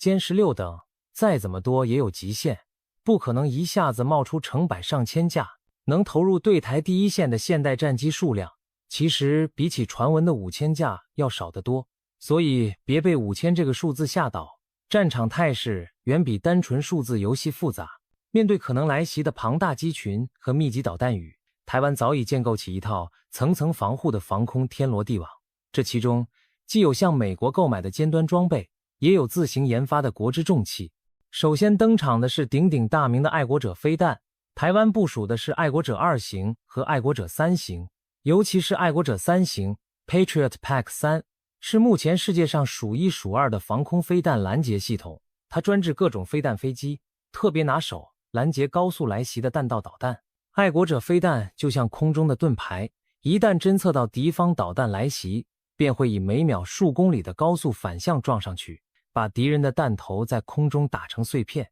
有人形容这叫飞弹打飞弹，就像用子弹去撞子弹，难度极高。但台湾就是有这样的绝活。值得一提的是，台湾近年向美国增购了爱国者3型增程版飞弹，这种最新型的爱国者飞弹射程更远，射高更高。一般爱国者3型拦截弹道的高度大约20多公里，而增程型一口气提高到将近50至60公里高的大气层边缘。这意味着什么？意味着解放军射来的短程弹道飞弹还在半途高空，就可能被爱国者拦腰斩断，离台湾本岛还远着呢，就变成天女散花。当然，爱国者也能对付敌方战机，尤其是高价值的轰炸机或预警机，只要他们飞到爱国者的射程内，也难逃一劫。不过，爱国者飞弹也有它的局限，它采用固定仰角发射，发射架通常朝向预定威胁方向，覆盖角度是扇形而非圆形。简单说，爱国者就像拿着盾牌向前防御，正面防护力惊人，但两侧和背后需要别的系统补位。所以台湾并非把鸡蛋放在同一个篮子里，这时候就轮到国产的天弓系列防空飞弹出场了。天弓1型、2型、3型，家族成员一字排开，各有分工。其中天弓3型是最先进的款式，被称为天空之弓。它采用垂直冷发射，可以360度无死角地攻击目标，等于在地面布下一根能旋转的长矛，敌机无论从哪个方向来都戳得到。天宫3型的性能一点也不逊色于爱国者。官方资料透露，它最远射程可达200公里，最高拦截高度50公里以上，拦截速度高达7马赫。这些数字可能有点抽象，我们换个说法，如果把台湾比作一座刺猬岛，天宫飞弹就是遍布全岛的尖刺，任何飞到台湾上空的敌机导弹都可能被这些尖刺刺中。天宫系列能拦截战斗机、直升机、巡航导弹，甚至可拦截对方射来的反辐射导弹、专打雷达的飞弹。由于天宫可以全向发射，它通常与爱国者搭配部署，爱国者负责主要威胁方向的中高空目标，天宫则守住其他角度与中低空漏洞。两种飞弹一合作，几乎织成一个无懈可击的防空罩。除了爱国者和天宫这2大支柱，台湾的防空体系还有其他利器，例如陆基的短程防空导弹和高射炮，专门拦截漏网之鱼和低空近距离目标，像是野战部队装备的复仇者飞弹发射车，装载刺针飞弹或者天兵炮车等，可以对付贴地飞行的武装直升机或无人机。此外，台湾的海军军舰上也装有防空飞弹，例如标准2型舰对空飞弹，必要时海峡上的军舰也能提供一道防空火网，与陆基防空形成海空联防。整体而言，台湾大大小小防空武器数以千计，有统计指出，台湾防空飞弹数量约有数千枚之多，密集程度居世界前列。难怪有人把台湾比喻为防空密度全球第2的国家，仅次于以色列。如此密如箭林弹雨的防空网，就算有再多战机闯进来，也是九死一生。防空作战，看不见就打不着，要拦截高速来袭的飞机和飞弹，首先得及早发现目标。台湾在预警探测上可是一点也不马虎，甚至可以说具备亚洲数1数2的千里眼。这双千里眼指的就是乐山雷达站。乐山雷达座落在新竹县的高山上，被昵称为乐山大佛或者东亚之眼。它其实是一座巨型相控阵雷达，由美国雷神公司打造，专门提供远程预警。乐山雷达的功力有多强？据透露，对于雷达截面积10平方公尺，也就是相当于一架大型飞机或飞弹的目标，它的侦测距离高达5000公里。对于较小的战术弹头目标，侦测距离也有1500公里以上。换句话说，在乐山雷达眼中，整个东亚上空有什么风吹草动都难逃法眼。不管是远在1000公里外的导弹发射，还是临近海域的战机起飞，它都能及早发现并通知台湾3军提高戒备。举个实际例子，2012年底北韩试射远程火箭时，台湾的乐山雷达比日本还早2分钟捕捉到飞行轨迹，抢先掌握了这颗火箭的动向。2分钟在平时眨眼即过，但对导弹预警而言却是宝贵无比的反应时间。多出的黄金几分钟足以让防空部队从容不迫地把拦截飞弹推上发射架，战机也能紧急升空戒备。可以说，乐山雷达替台湾防空撑起了预警早钟，让国军不会被打个措手不及。除了乐山这只巨眼，台湾还布建了绵密的雷达网路和空中预警机队伍，全岛各地，包括沿海和山顶，都分布着各式防空雷达站，形成多层次的监视网。有些雷达专司远程高空搜索，有些负责低空补盲，哪怕敌人贴着海平面偷袭，台湾的雷达也力求不留死角。同时，台湾空军拥有数架 E2K 空中预警机，绰号空中眼睛。这些预警机平时不声不响地停在基地，但战时会飞上高空巡弋，以鸟瞰视角俯视整个台海战场。空中预警机的好处在于它机动灵活，不怕固定雷达站可能被摧毁，即使地面雷达受干扰或受损，天空中的预警机依然能接力探测并指挥作战。有了雷达眼睛，还需要畅通的大脑神经才能反应。台湾的防空指挥系统多年来与美军体系接轨，建立了现代化的防空自动化指管通情系统。一旦侦测到来袭目标，资讯会在瞬间传遍3军，各防空单位的电脑屏幕上都会显示出敌人轨迹。防空指挥中心可以迅速判断威胁优先级，指派哪个单位去拦截哪个目标。例如高空高速的弹道导弹就交给爱国者3型，中低空飞行的战机则由天宫或战斗机去对付。如果有漏网之鱼闯入近距离，高射炮和短程导弹再补上一刀。这种自动化整合指挥大大提高了反应速度，也避免各单位各打各的乱成一团。当然，现代战场还充满着电子讯号的对抗。电子战是看不见硝烟的无形战场，解放军拥有强大的电子干扰能力，战时势必会对台湾的雷达通信进行干扰压制。但是台湾早有准备，采取各种抗干扰措施，让自己的雷达不那么容易被弄瞎。例如雷达频率可以跳变，不给对手锁定的机会，通信系统有多重备援，加密又有限备波，让干扰效果大打折扣。台湾军方也组建了电子战部队，装备各式干扰器，能够对来袭的敌机导弹进行反制。想象一下，解放军战机飞到台湾上空，突然发现雷达荧幕上一片雪花或满是假目标，导引头被干扰的找不到真正的台湾基地，这就是电子战带来的效果。甚至台湾可能出动干扰无人机，飞到敌方编队附近发射强力电磁噪音，迫使对手雷达失灵。总之，在电波看不见的维度，双方也是暗潮汹涌，台湾不会坐以待毙。除了装备与技术，台湾独特的地理环境本身就是防御上的一张王牌。翻开地图可以看到，台湾是一座长条形岛屿，中央有一整条绵延的高山山脉，东岸山势尤其险峻，直逼海岸。这种地形对防空作战意义重大。首先，中央山脉就像一道天然屏障，把岛分成东西两侧，西部面向台湾海峡，是主要威胁方向，东部背向太平洋。由于有高山阻隔，等于天然的后方基地。许多台湾空军的重要设施都建在山后东岸，例如花莲、台东的空军基地就依山傍海，战机可以藏身山洞，必要时出其不意从东部起飞，绕回去迎敌。解放军的飞弹和战机要攻击东岸基地，得绕过或飞越中央山脉，增加了距离和难度。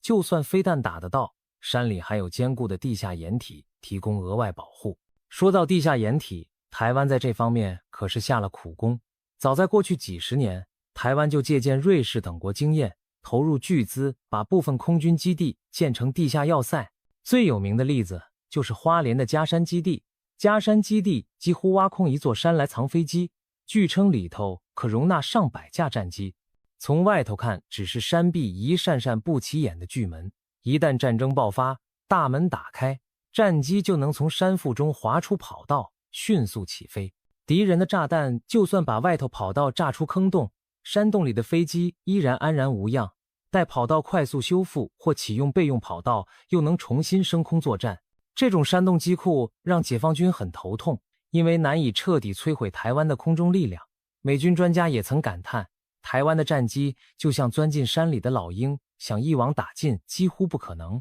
除了藏飞机，台湾的关键雷达指挥中心也躲在山里面，例如衡山指挥所，据说是一座深藏在大屯山岩层中的地下指挥中心，被称为台湾的松鼠山洞版五角大楼。这些设施经过特殊加固，顶上就是几十公尺厚的花岗岩，就算外面炮弹如雨，里面照样运筹帷幄。不仅如此，台湾遍布山区的军事基地还常常伪装成普通的农舍、工厂模样，或者利用山谷地形隐蔽，敌军飞行员肉眼很难判别目标真假，就算卫星照片也未必看得出门道。因此解放军就算飞临台湾上空，面对的是一个处处是陷阱、处处是堡垒的陌生岛屿，稍有不慎就扑了个空。台湾的地形优势还不止山，多山的地貌也造就了许多曲折的小河溪谷和开阔的平原公路。战时如果主要机场跑道被毁，台湾早有公路战备跑道可供战机起降。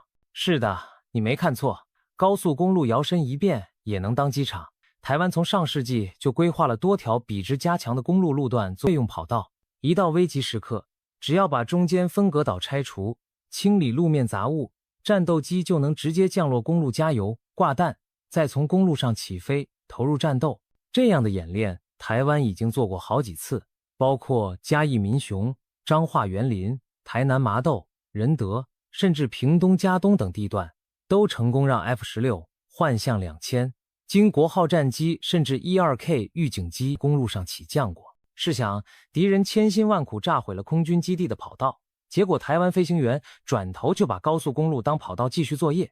这种打不死的小强韧性绝对会让对手抓狂。由此可见，台湾凭借山高路广，练就了一身见招拆招的本领。山里能藏，马路能飞，基地还能多点开花，分散部署。这种弹性让解放军无法一击毙命地瘫痪台湾防空。每当敌人以为拔除了台湾的眼睛或折断了台湾的翅膀，往往才发现真正的实力还藏在下一个山头后。或许有人会问，好吧，台湾防空看起来层层设防，但真遇到铺天盖地的大空袭，究竟能守多久？我们不妨脑补一场剧本，看看台湾可能如何应对解放军的大规模空中打击。第一波攻击多半从飞弹开始。某日清晨，数十枚甚至上百枚弹道飞弹突然从对岸呼啸升空，直奔台湾的雷达站和空军基地。早已枕戈待旦的乐山雷达瞬间发出警报，爱国者和天宫阵地火速启动。只见防空飞弹拖着长长尾焰冲向高空，去迎击那些来袭的弹道飞弹。一场看不见的高空碰撞随即展开，10几公里、20公里、30公里的高空中，爱国者3型精准撞毁对方的弹头，引发一团团闪光和残片。天宫3型也不甘示弱，在大气层边缘将目标引爆。当然，敌人的攻击密度极高，不可能100%拦截，仍有部分导弹突破防线，在台湾岛上炸出火球。几座次要雷达站中弹失联，部分机场跑道被炸出弹坑。第一轮打击过后，台湾的地面雷达网出现一些空白，一些战机暂时失去了跑道可用，看似形势不妙。但是紧接着，台湾的备援方案立刻展开。首先，空中预警机接管了探测任务。几架 E2K 预警机早在导弹来袭前就已经升空，在安全空域盘旋。现在它们发挥作用，把天空重新照亮。预警机将敌方后续波次的攻击机群位置通报给空军。接着，公路战备跑道开启，工程单位火速清理之前准备好的高速公路路段。不到半小时，临时跑道就待命完毕。一批存活的战机迅速转场，在公路上升空。与此同时，各空军基地的损管人员也以最快速度修补跑道上的弹坑，很多机场几小时内就恢复起降能力。第二波攻击紧随而至，这回是解放军派出混编机群歼10、歼16战机护航着轰炸机和歼轰机，试图突袭台湾重要目标。他们兵分多路，有的从北部切入，有的绕到南部海域，试图从缺口钻进来。面对多路来犯之敌，台湾防空系统启动自动分配目标模式。北部来袭的一批刚跨越海峡中线，立刻遭到早已埋伏的爱国者与天宫飞弹齐射。几架飞在前面的歼击机闪避不及，被飞来的防空飞弹当空残骸坠入海中。其他敌机见势不妙，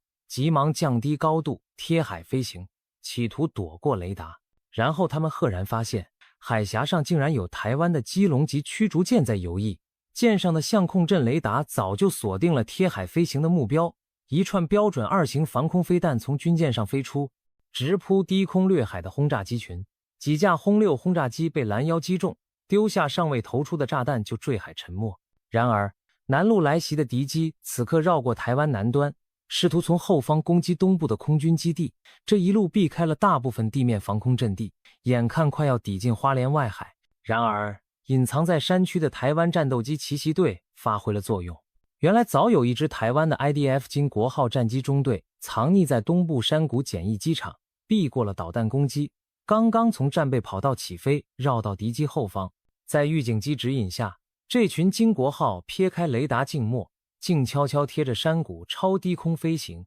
直到敌机背后突然跳起。等歼10们发现雷达警告，台湾战机的空对空飞弹已经呼啸而至，几团火光炸亮天空，敌编队陷入混乱，被迫扔掉挂载的炸弹，匆忙应战。此时台湾金国号战机采取打了就跑战术，不恋战，发射完飞弹立即再次钻回山区掩护。在敌机阵型大乱之际，山顶上的防空炮和近程飞弹阵地也现身了。原本关机隐蔽的一些小型防空雷达此刻突然开机，导引着天空卫士飞弹、刺针飞弹对准漏网的敌机发射。霎时间，南部天空炮火密集，几架挨了肩射飞弹的敌军战机冒着黑烟坠落，其余连忙逃离台湾东部空域。第三波攻击也许还会来，但经过前2轮，解放军空军的损失和疲惫与日俱增，而台湾的防空网仍然没有被撕开决定性口子。短短数小时内，解放军可能折损了数十架各型飞机。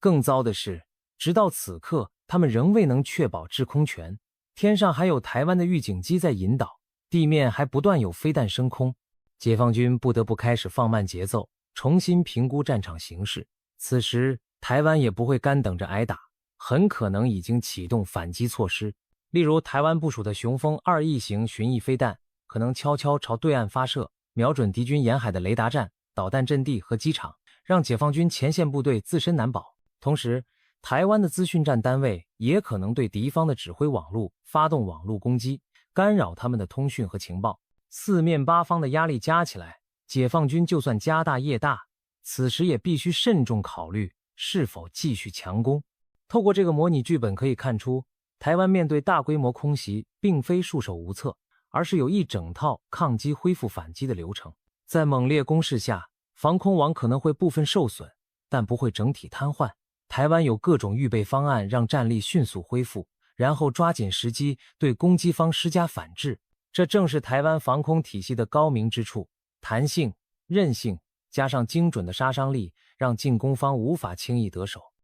谈了这么多台湾的防空利器，不禁让人想起另一个以防空闻名的国家——以色列。以色列和台湾有不少相似之处，国土不大，四面危机，常年处在战争威胁之下，因此都发展出世界顶尖的防空系统。那么，若比较台湾与以色列的防空能力，谁更强一些呢？先说以色列的防空特色。以色列被称作世界上防空最严密的国家之一，其招牌是多层次的导弹防御网。最低层对付短程火箭弹和迫击炮弹有铁穹防御系统。铁穹堪称以色列的明星，它的小型拦截弹专打几公里到数十公里内的火箭弹，经常在加萨上空表演空中爆花，一次冲上去拦下对方简易火箭，成功率相当高。中间一层，以色列有大卫弹弓系统，拦截中程较高速的目标，例如射程几百公里的重型火箭和巡弋飞弹。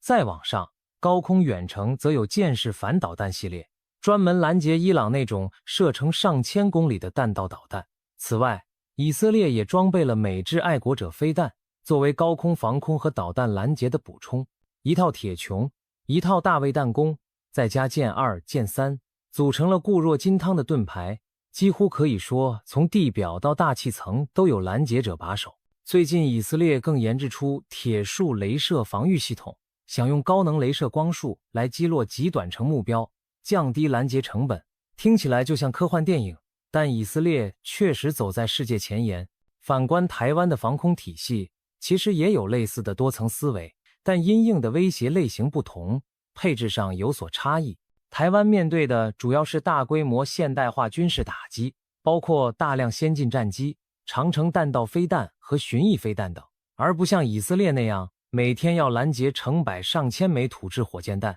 这导致台湾的防空更侧重于中远程大威胁的对抗，比如爱国者3型和天弓3型，对标的是敌方战机和弹道导弹，相当于以色列的系统和爱国者属于高空层。台湾也部署了相当数量的中低空防空，如天弓1、2型以及海军的标准2型，对应飞机和导弹目标，类似以色列的大卫弹弓层级。不过在短程近距离这一块，台湾目前相对欠缺类似铁穹那样专打火箭弹的小型拦截系统，毕竟台湾日常不会遭遇数公里外打一排火箭弹的情境，两岸相隔的海峡距离远远超过火箭弹射程，因此台湾过去没有迫切发展铁穹这种武器。但近年来，考量解放军可能动用远程火箭炮和自杀无人机齐射饱和攻击台湾的机场雷达等要害目标，台湾也开始研发低成本拦截手段，例如上文提到的雷射炮计划和改良型高射炮弹药等，就是试图填补短程防御的最后一块拼图。综合来看，以色列的防空系统在实战经验和密集分层上有明显优势，毕竟铁穹和剑士都经过多次实战考验，在实弹交锋中验证了性能，让全世界都看到以色列拦截火箭如同切瓜。台湾则因为多年未经实战，许多防空系统只是透过演习和模拟测试，但缺乏实战战绩可供宣传。然而，这并不代表台湾的防空较弱。事实上，台湾的防空体系设计是针对大国正规军作战，技术水准相当高。例如，台湾自行研发的天弓3型，其性能已接近美国爱国者2型，某些方面甚至更灵活。再如乐山长城预警雷达，连美日都要仰赖其提供情报。台湾与以色列可以说是各有所长，以色列善于拦截零星但频繁的中小型威胁，胜在反应迅速、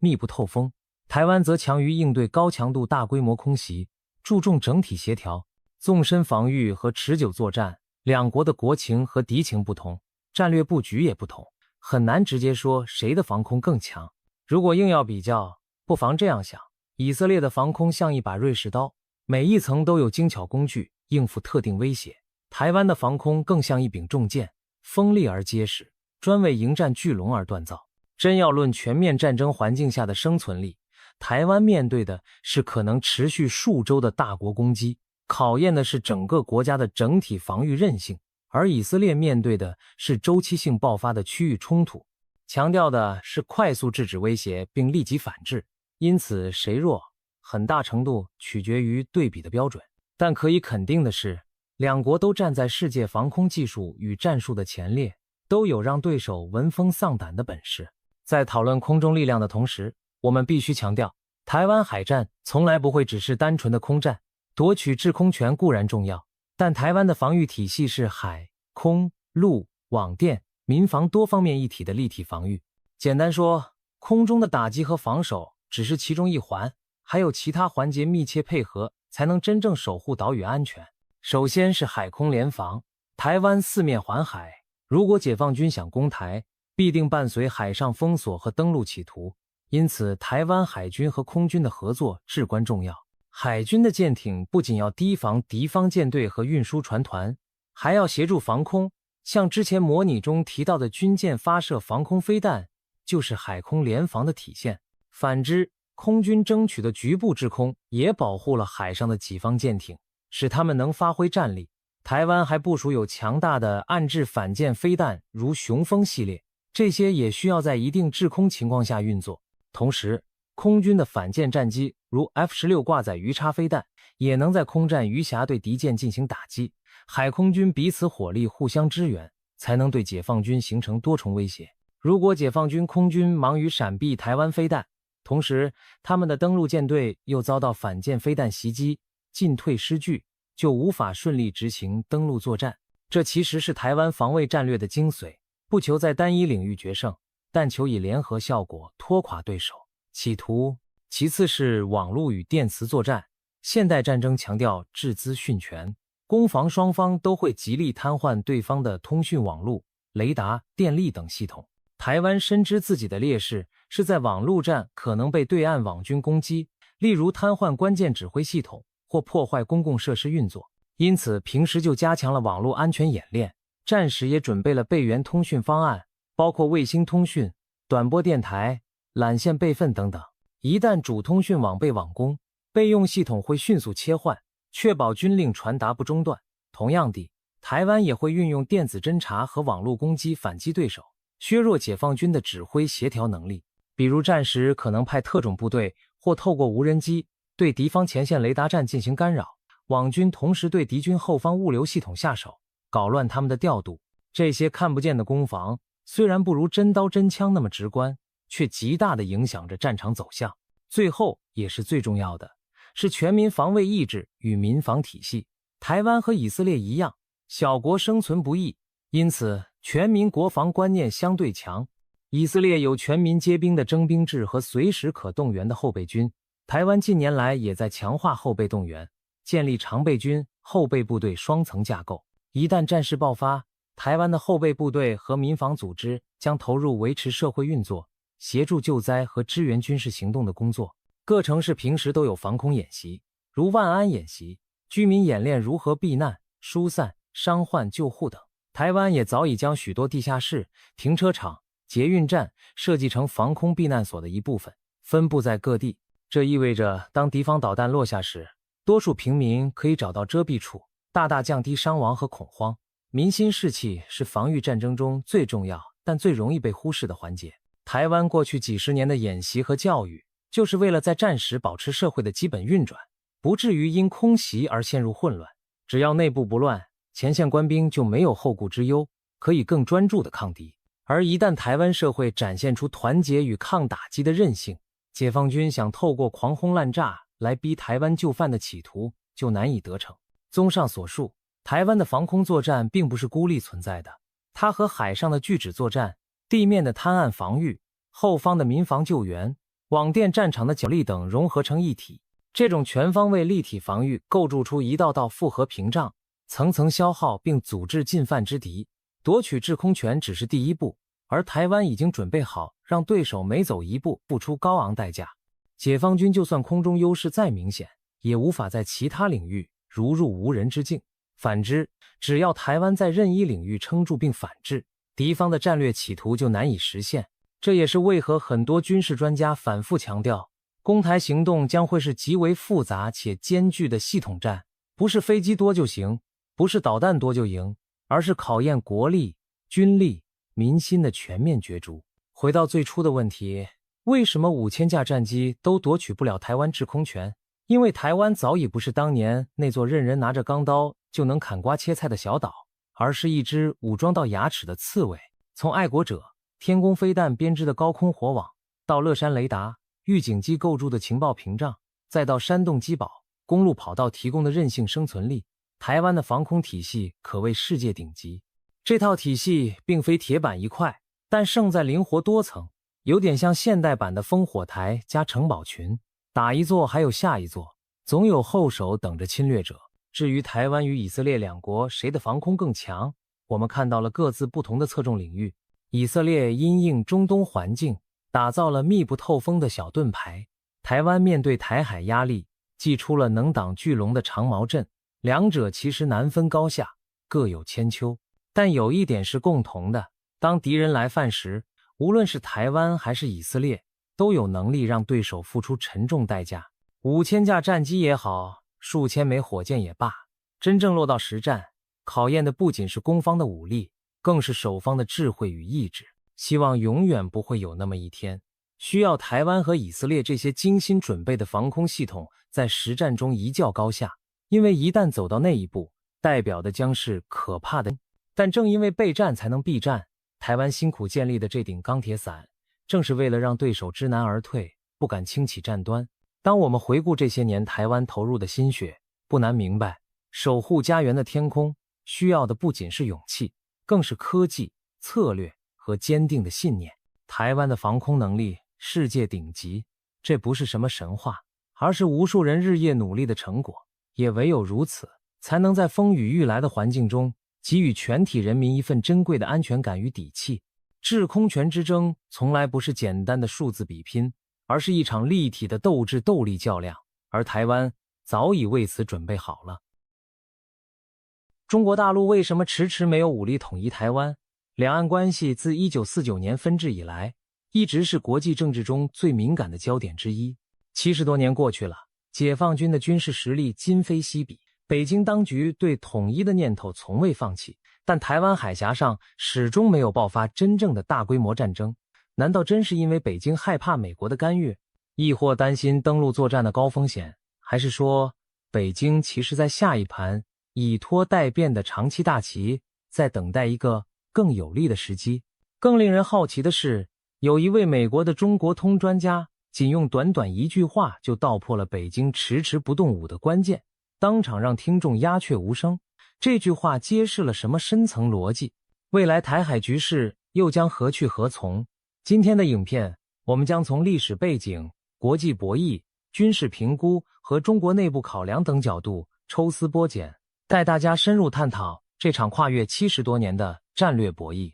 首先，我们把时间拉回到1949年，那一年，国共内战以中国共产党的胜利告终，中华人民共和国在北京成立，而战败的中华民国政府则退守台湾，两岸从此分治对峙。对北京来说，台湾仿佛一块尚未收复的失土。毛泽东多次宣示，解放台湾是新中国的历史任务。反观彼时的台北，蒋介石虽然节节败退，但也不甘心于台湾一隅。他最初的愿望是反攻大陆，希望有朝一日打回去，重夺整个中国的统治权。当时两岸的态势颇像是一场暂时中断的内战，双方都虎视眈眈，伺机想要结束对方。然而，真正改变这场博弈进程的，却是外部势力的一次突然介入。1950年年初，北京原本考虑趁内战胜利的余威，准备在条件成熟时对台湾发起进一步攻势。解放军当时已经在华南沿海集结，先后拿下了海南岛和舟山群岛等地，下一步目标直指台湾。本来毛泽东打算在1950年底以前解放台湾，结束国共内战最后的尾声。然而天有不测风云，就在这关键时刻，东亚局势发生了戏剧性的变化。1950年6月，朝鲜战争突然爆发，朝鲜半岛硝烟四起。美国为了阻止共产势力扩张，不但出兵韩半岛，同时也将战略视线投向台湾海峡。美国总统杜鲁门下令第7舰队进驻台湾海峡，宣布这片海峡中立化，以防止共产党攻击台湾。这一决定等于在台湾和大陆之间筑起一道屏障，使原本剑拔弩张的国共决战瞬间被强行按下了暂停键。试想一下，对毛泽东而言，这无疑是一个巨大的变数。原本唾手可得的解放台湾目标，忽然因美军的军舰介入而变得遥不可及。1950年6月，美国第7舰队横亘台湾海峡，毛泽东再怎么不甘心，也不得不暂时吞下这口气。就在同一时间，他还面临着来自盟友的压力。史达林领导的苏联与中国在1950年初签订了中苏友好同盟互助条约，苏联承诺在中国遭受侵略时提供援助。但这份条约并不意味着苏联支持中国主动对台湾用兵。事实上，当朝鲜战争爆发后，史达林更希望毛泽东把重心放在朝鲜战场，而不是去打台湾，免得把美国过度激怒牵连苏联。于是，毛泽东做出一个战略抉择，出兵朝鲜，抗美援朝，暂时搁置解放台湾的计划。韩战的爆发，对中国决策者而言是一场警钟。他们亲眼看到美国愿意不惜代价的军事介入亚洲冲突，美军舰队甚至直接拦在台湾门口。这意味着，如果当时解放军执意渡海攻台，不但要对付台湾本身的守军，更可能同时与世界上最强大的军事强权交战。以当时新中国积贫积弱的海空实力，跟美军硬碰，无异于以卵击石。结果，北京只能暂缓对台动武，把注意力转向国内重建和朝鲜半岛战事。朝鲜战争一直打到1953年才停火。这几年里，台湾海峡在美军巡弋下保持相对平静，两岸的武力统一战争暂时停摆下来。表面平静不代表北京完全放下武统念头。50年代中期，随着朝鲜战争结束和中国稍微恢复元气，北京开始寻找继续施压台湾的机会。1954年，中共决定对国民党控制的浙江一带岛屿发起攻势，迅速拿下大陈岛等据点。同年9月，解放军开始炮击台湾外围的金门、马祖等离岛，首次台海危机就此爆发。猛烈的炮火震撼了台湾和美国，北京试图以武力施压来测试美台之间的防卫底线，结果反而促使美国和中华民国签订中美共同防御条约，正式承诺保卫台湾本岛。虽然金门、马祖不在条约明文范围，但美国的态度已显示不允许中共以武力夺取台澎。第一次台海危机中，北京虽然展示了攻击决心，但最终仍未越过台湾本岛这条红线。美国第7舰队当时继续在附近巡攻，核武强权的威慑仍高悬在北京头顶。毛泽东见好就收，在达到震慑目的后暂时停火。然而北京并未止步，1958年再次炮击金门，引发第二次台海危机。毛泽东这次采取单打双停的间歇炮击策略，在金门岛上空仿佛打起了时间表般的炮战。一方面，他借由周一到周五开火，周末停火的奇特节奏向华盛顿和台北施压谈判；另一方面，他其实也在试探美国的反应。这场危机中，美国同样没有袖手旁观，艾森豪总统甚至公开暗示不排除对中共使用战术核武的可能。最后，中共在付出一些代价后，再次选择适时收手，宣称达成惩戒，目的后单方面停火。总的来说，50年代的2次台海危机，北京都是透过炮火展示了一定的强硬态度，但都没敢发展成对台湾本岛的大规模登陆入侵。这背后的原因不难理解，当时中国的海空军实力远不足以跨海攻台，而美国已经明确表示会干预，一旦引发美军直接参战，战争走向将超出北京可以控制的范围。毛泽东深谙打得一拳开，免得百拳来的道理，用有限的炮击来达成政治宣示，却避免了全面开战，把局势闹到无法收拾。换句话说，北京在50年代虽数度动武，却始终保持克制，将冲突控制在局部范围，没有贸然踏出最危险的那一步。进入1960年代，中国内部迎来了极其动荡的岁月，大跃进运动失败，引发严重经济困难，接着又爆发文化大革命，全国陷入政治运动的狂热与混乱中。在内忧不断的情况下，北京无暇顾及对台湾发动战争，更何况那时的台湾在蒋介石统治下，一方面稳固防务，一方面也放弃了短期内反攻大陆的积极打算。两岸在60年代陷入一种僵持对峙但相对稳定的态势。对北京而言，这个时期首要的是应对国内危机和中苏交恶带来的安全威胁。60年代中后期，中苏分裂，苏联在北方边境陈兵，使中国腹背受敌。在这种内外交困下，北京更加不可能腾出手来冒险攻打台湾。70年代初，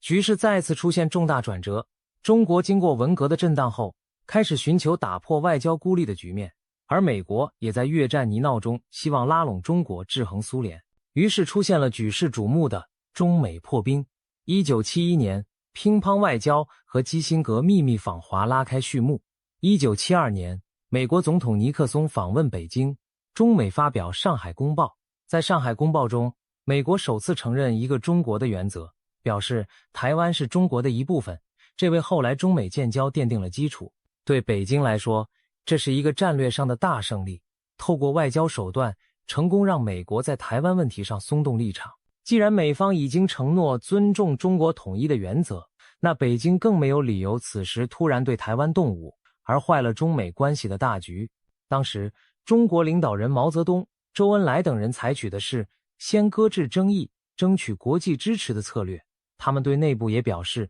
可以暂不急于解放台湾，等条件成熟再说。据说周恩来曾在70年代私下透露，我们可以等上100年再解决台湾问题。虽有夸张成分，但这反映出当时中国高层对于台湾问题的缓慢态度，因为争取美国这张大牌比急于一时武统更加重要。1975年，毛泽东逝世，隔年文革结束，中国进入新时期。邓小平在1978年底重新掌权，马上推动改革开放政策，把国家发展经济、融入世界摆在首要位置。在这样的国策下，和平稳定的国际环境成了北京最珍视的战略资产。果不其然，1979年1月1日，中美正式建交，美国与台湾断绝外交关系。作为交换，美国通过《台湾关系法》，虽然保持对台非正式关系和防卫承诺，但已不再与台湾有正式军事同盟。北京当时对华盛顿的动作提出了抗议，但总体上还是默认了这种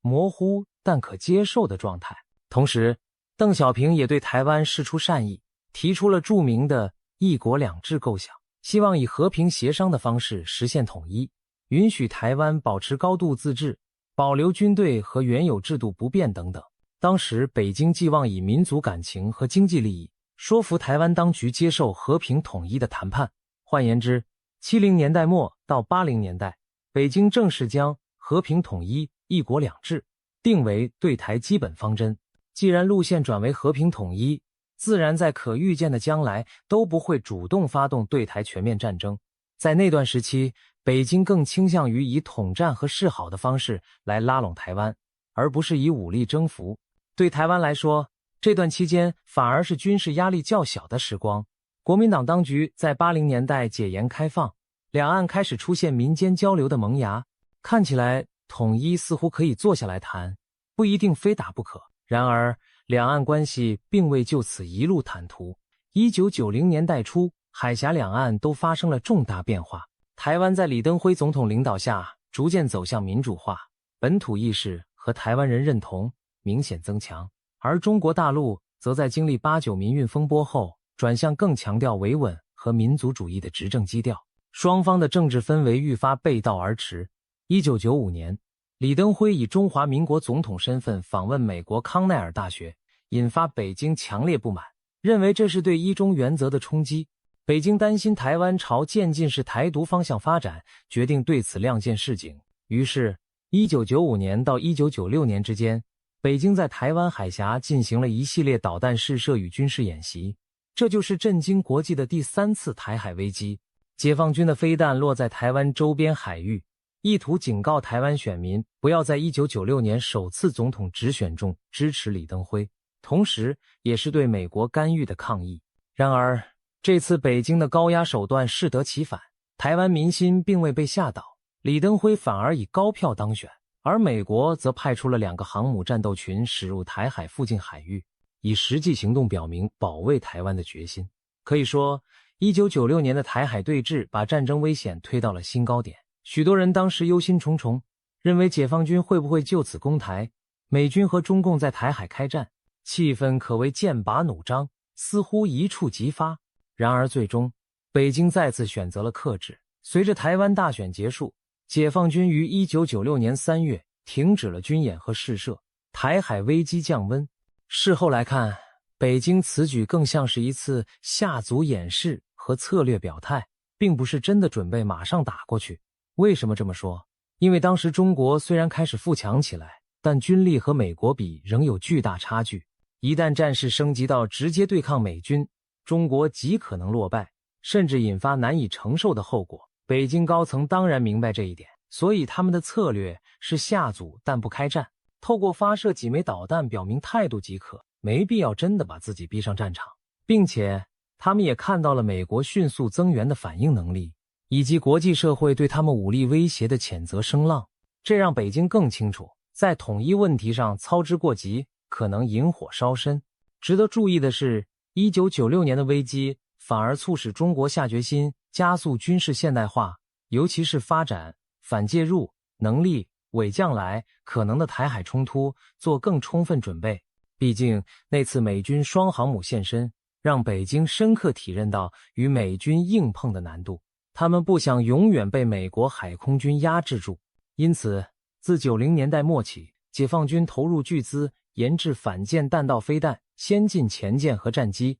以期未来在台海能够有效拒止美军介入。但这是后话了。至少在90年代，北京在经历台海危机的教训后，短期内不会贸然再挑起战端。进入21世纪，台海局势随着两岸政局起伏而波动。2000年，台湾第一次政党轮替，民进党籍的陈水扁当选总统，这对北京而言是一个新的挑战。民进党传统上主张台湾主体意识，甚至台湾前途公投，令北京疑惧所谓法理台独的可能。2000年至2008年，陈水扁执政期间，北京对台政策明显转趋强硬，一方面不断强调绝不容许台湾从中国分裂出去，另一方面加速军备部署，以围堵震慑台湾。2005年，北京通过反分裂国家法，明确将防独立场法律化，声称如果台湾走向正式法理独立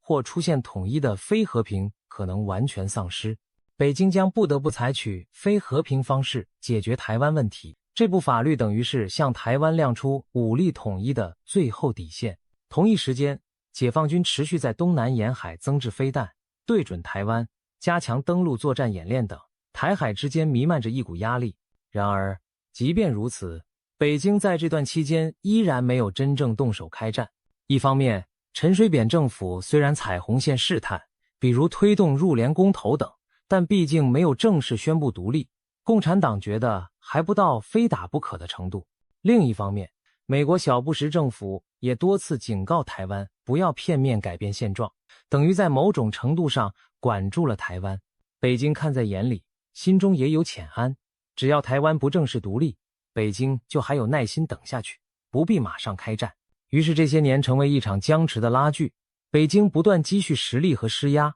台湾则在美国的安全网下维持现状。双方谁也没跨出最极端的一步。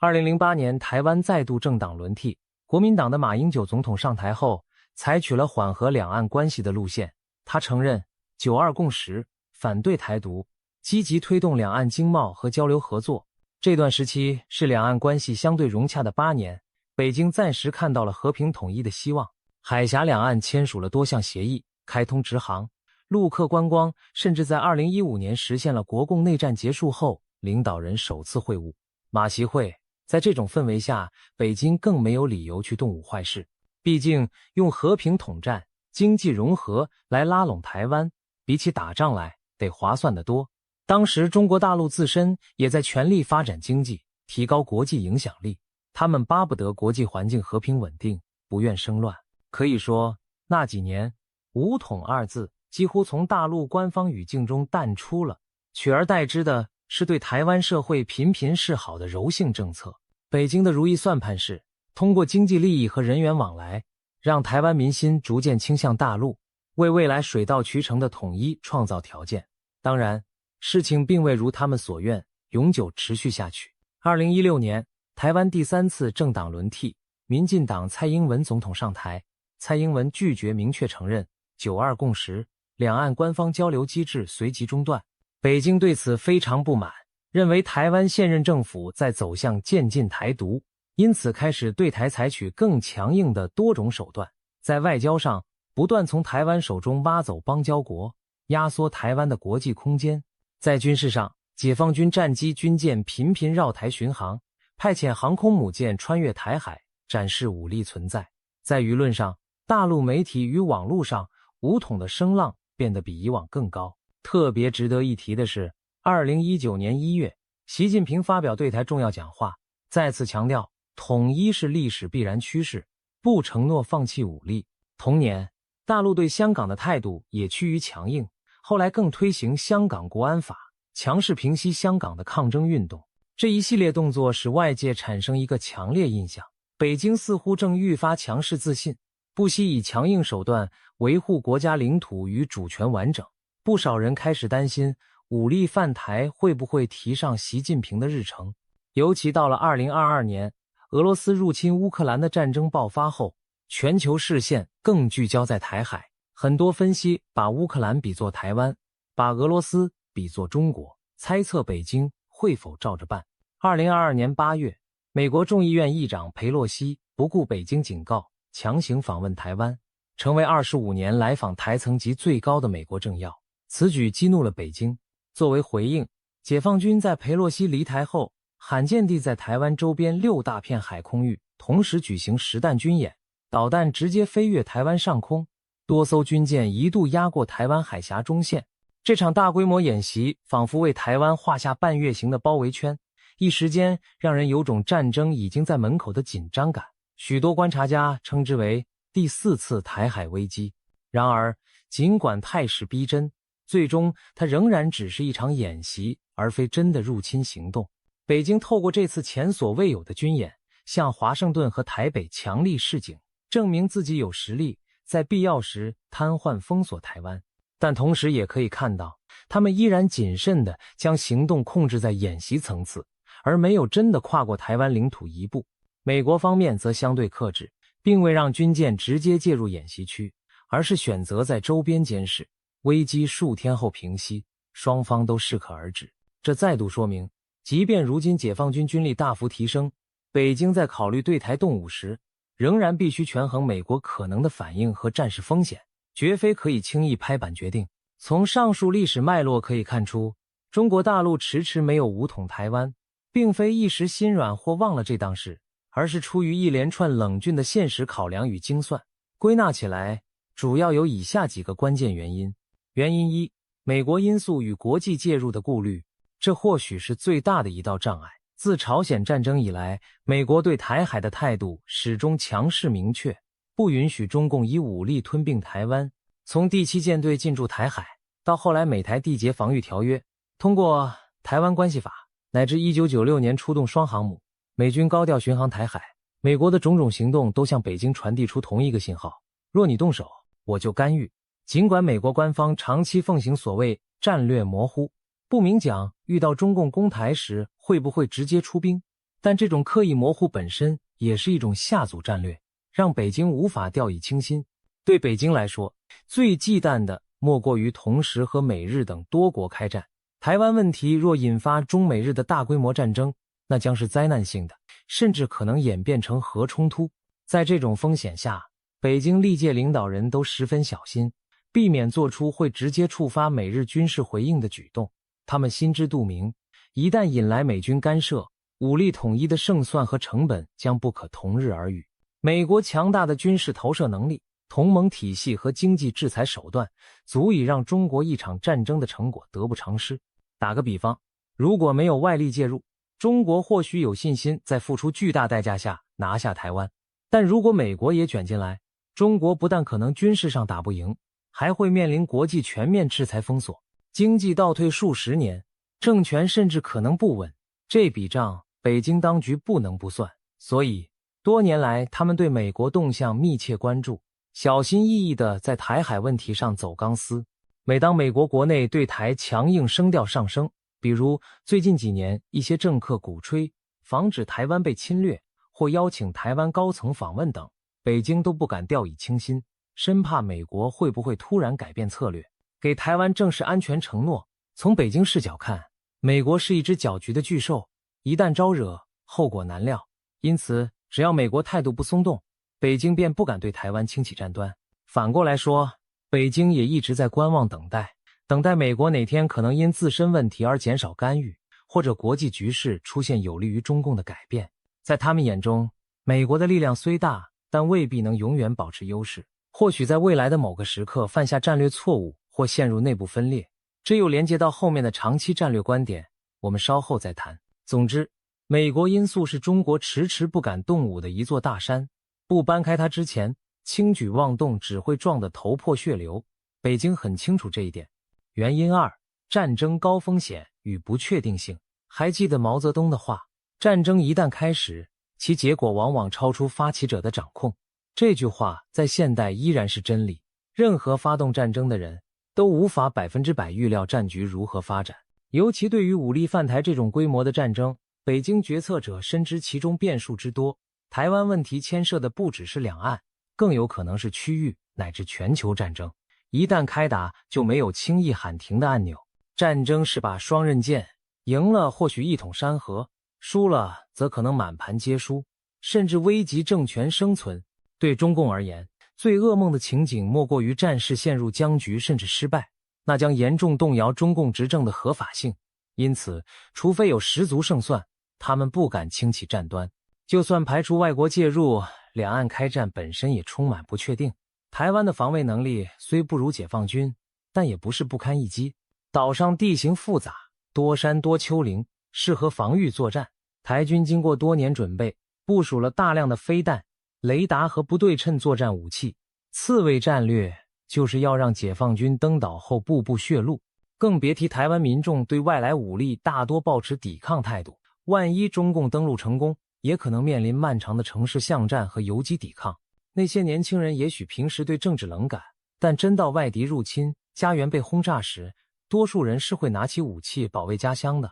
解放军真的准备好应对一个有2300万人口、绝大多数不欢迎他们的岛屿吗？这将不是轻松的战役，而可能变成一场泥沼。因此，北京心中有数，武统台湾的战役，就算最乐观，也将伴随沉重伤亡与经济代价。一旦拖久，打苦了，国际上同情台湾的力量就越多，制裁压力也越大，中共承受的内外挑战就越来越危险。可以说，发动台海战争就像打一场赌国运的赌局。中国古代有句话，一将功成万骨枯，放在现代战争同样残酷。举个近例，俄乌战争中，俄罗斯原本以为短时间能收复乌克兰，结果却陷入长期苦战，付出巨大伤亡和经济代价，同时引来西方严厉制裁，使俄国经济陷入困境，国际声望严重受损。这一幕相信也给了北京很大震动。原来大国挥军若临，并非如想象中那般容易，稍有闪失就会偷鸡不着蚀把米。现在中国正处于发展关键时期，经济虽然变强，但也存在不少隐忧。比如近年来经济增速放缓，地方债务沉重，失业率上升等等。如果此时再来一场战争折腾，国内经济铁定雪上加霜，战争开支庞大，社会动荡风险陡增，这些都与中国实现现代化的战略目标背道而驰。于是，北京更倾向避免战争不确定性，维持现状，以争取时间和发展空间。在他们看来，与其铤而走险赌一把，不如先按兵不动，继续积累实力，等将来有更大把握或更必要时再说。这种谨慎务实的态度，也是迟迟不动武的重要原因。原因3，两栖登陆作战之难。武力统一台湾，军事上最艰巨的就是渡海登陆这一关。历史上登陆战役往往是伤亡最惨重的作战方式之一。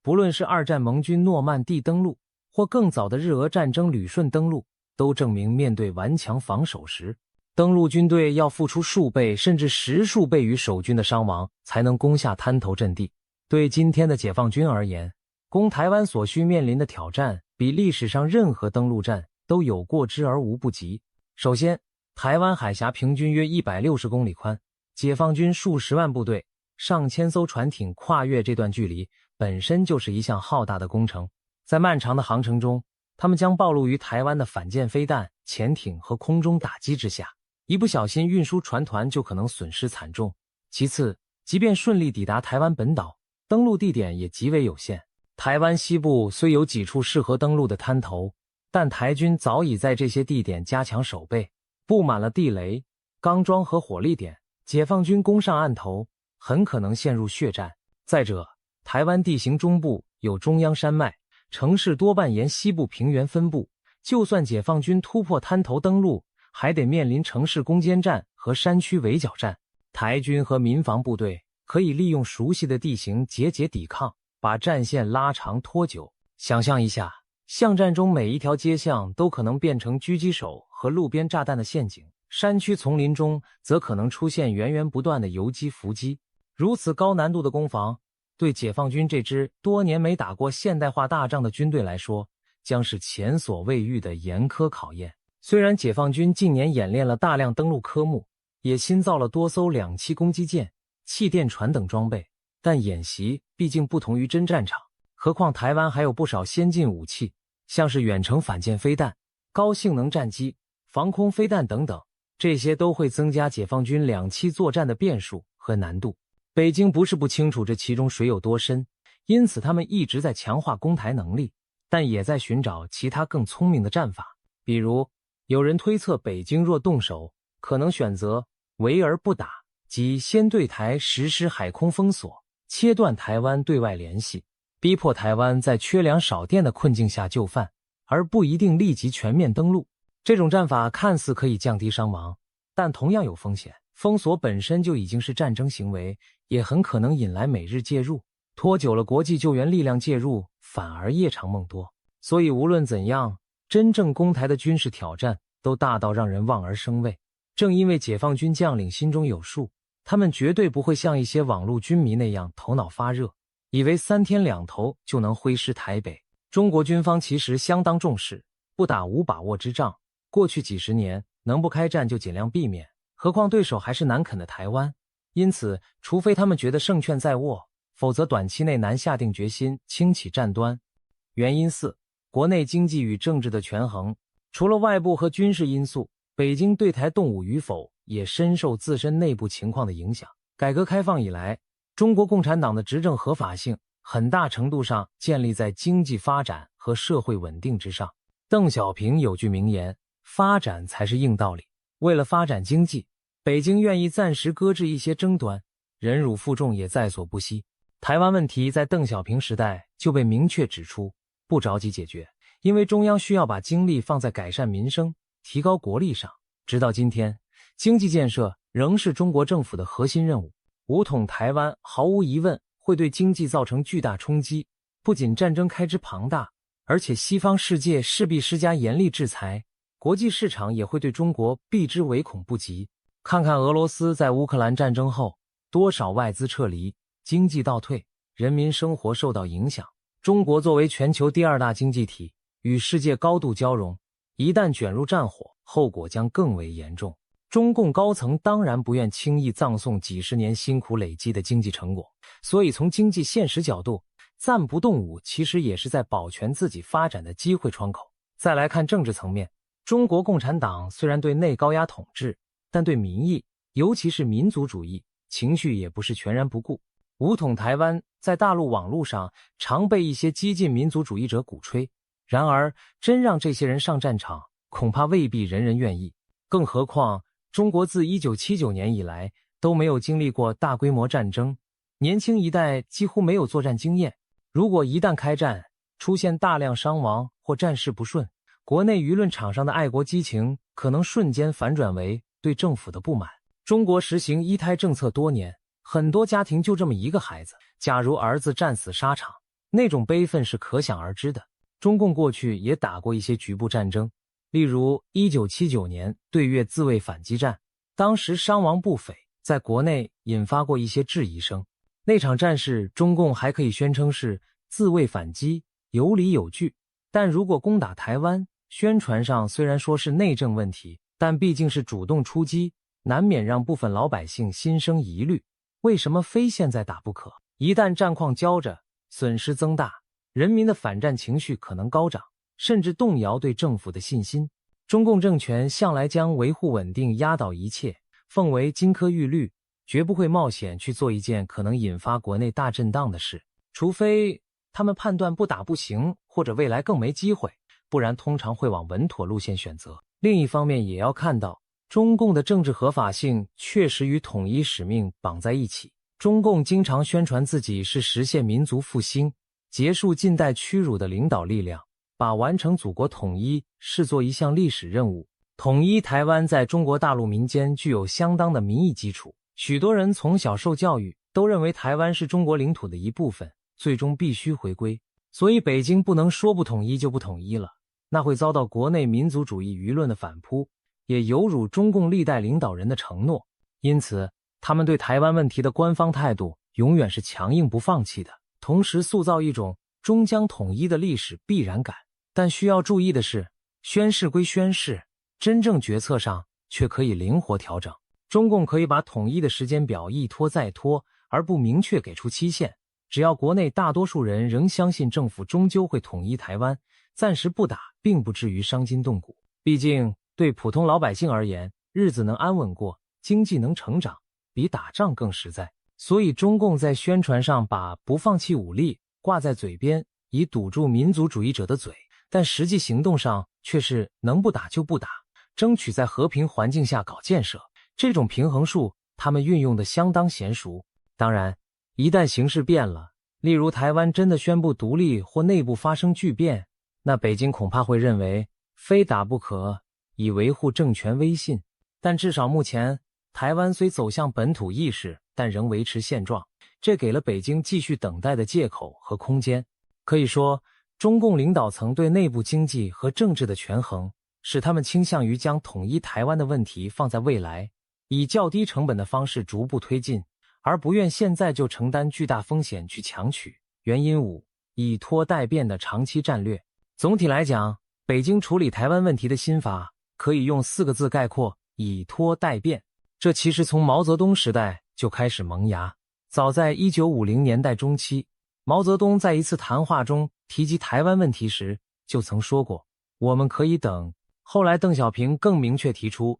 和平统一、搁置争议的方针。为什么要等？因为北京认为时间终将站在自己这边。这种战略耐心的背后有几个重要判断。首先，他们相信中国的综合实力会随时间大幅增长，而相形之下台湾的力量将趋于渺小，国际上支持台湾的声势也许会随着中国壮大而减弱。习近平就曾说过，他认为时间对中共有利，因此可以从容应对。北京预计，随着中国经济军事的不断壮大，美国的相对优势将被蚕食，美国干预台海的决心和能力都可能下降。比如再过10年、20年，中国海军的规模或许比美国在西太平洋更具优势，中国导弹部队也更加现代化，可以更有效威慑远方的美军基地和舰艇。届时，美国总统在权衡要不要为台湾开战时，考虑的不只是轻松介入，而是很可能要冒着本国军舰被击沉，亚太基地被攻击的风险，这势必让美方有所忌惮。而如果将来某天中国的经济总量超过美国，科技实力逼近甚至领先，届时华盛顿也许会认清很难阻止中国完成统一，只能寻求新的平衡。当然，这是北京一厢情愿的乐观剧本，但不能否认他们的确抱持这样的长远打算。另外，时间拉长也可能出现其他变数，例如美国自身陷入严重内部分裂或经济危机，无暇他顾，或者国际格局出现重大战争，牵制了美国的资源，再或者中国透过外交努力分化瓦解美国的同盟，使其孤立等等。北京相信只要自身变得更强大，更具影响力，国际上迟早会有更多国家倾向中国，疏远台湾。实际上，中国近年来崛起已经改变了不少局面，很多国家考量与中国的庞大经贸往来，不愿在台湾问题上明显站队，生怕得罪北京。台湾的国际处境确实较以前更为艰难，这正应了北京的预期。时间拖得越久，中国的筹码越多，台湾方面相对越被动。除了国际力量消长拖，还有另一层含义，等待台湾内部出现有利变化。北京深知统一终究要涉及台湾人心的归属问题，如果一味强攻，只会加深台湾人民的离心力。但或许未来某个时刻，台湾内部会产生对统一更有利的条件。例如，如果未来台湾经济严重下滑，民生困顿，而大陆这边繁荣昌盛，台湾民众可能会对统一带来的好处改观。又或者，台湾政治光谱出现新的力量，愿意与大陆和谈，甚至促成某种形式的统一协议。历史上，东德西德的统一在冷战末期和平实现，部分就是因为东德民众向往西德的富裕生活，自发推动统一。当然，那是两个都愿意统一的政权。而在台湾，中国大陆寄望于长期渗透、宣传与交流，潜移默化改变民意取向。虽然目前看来，台湾年轻世代认同中国的比例很低，以拖待变似乎对北京不利，因为年轻人越来越不觉得自己是中国人。但北京或许另有盘算，他们加强对台湾的外交孤立和经济施压，使台湾的国际空间越来越窄，对外依赖越深。当有一天，台湾可能被迫在经济上更靠拢大陆，或者某种危机下需要大陆援助时，民意也许会转向与其对抗不如谈判。这些当然是很长远的不确定因素，但北京愿意等，也愿意投入资源去催化这些可能。例如，近年来他们对台湾同胞推出各种惠台措施，吸引台湾年轻人到大陆就业、就学，企图让更多台湾人融入大陆经济圈而减少敌意。效果如何暂且不论，至少说明北京没有把所有鸡蛋放在打这一个篮子里，他们还想通过统战等软性手段逐渐实现目标。这种以拖待变的耐心，在强调短平快的现代社会中其实并不多见，但中共向来擅长长期斗争，自认时间站在自己这一边，就不介意多等些年头。讲到这里，我们可以揭晓前面提到的那位美国专家的一句话。这句话之所以能让现场鸦雀无声，就在于他精辟地指出了北京迟迟不动武的核心原因。习近平认为时间在中共一边，所以他可以等。这是美国哥伦比亚大学知名的中国问题专家黎安友教授在一场演讲中说的一句话。在场的听众本来七嘴八舌讨论两岸可能开战与否，黎安友这么轻描淡写的一句，反而点破了盲点，让大家安静思索其中含义。时间在中共一边，意味着北京坚信未来形势只会对自己越来越有利，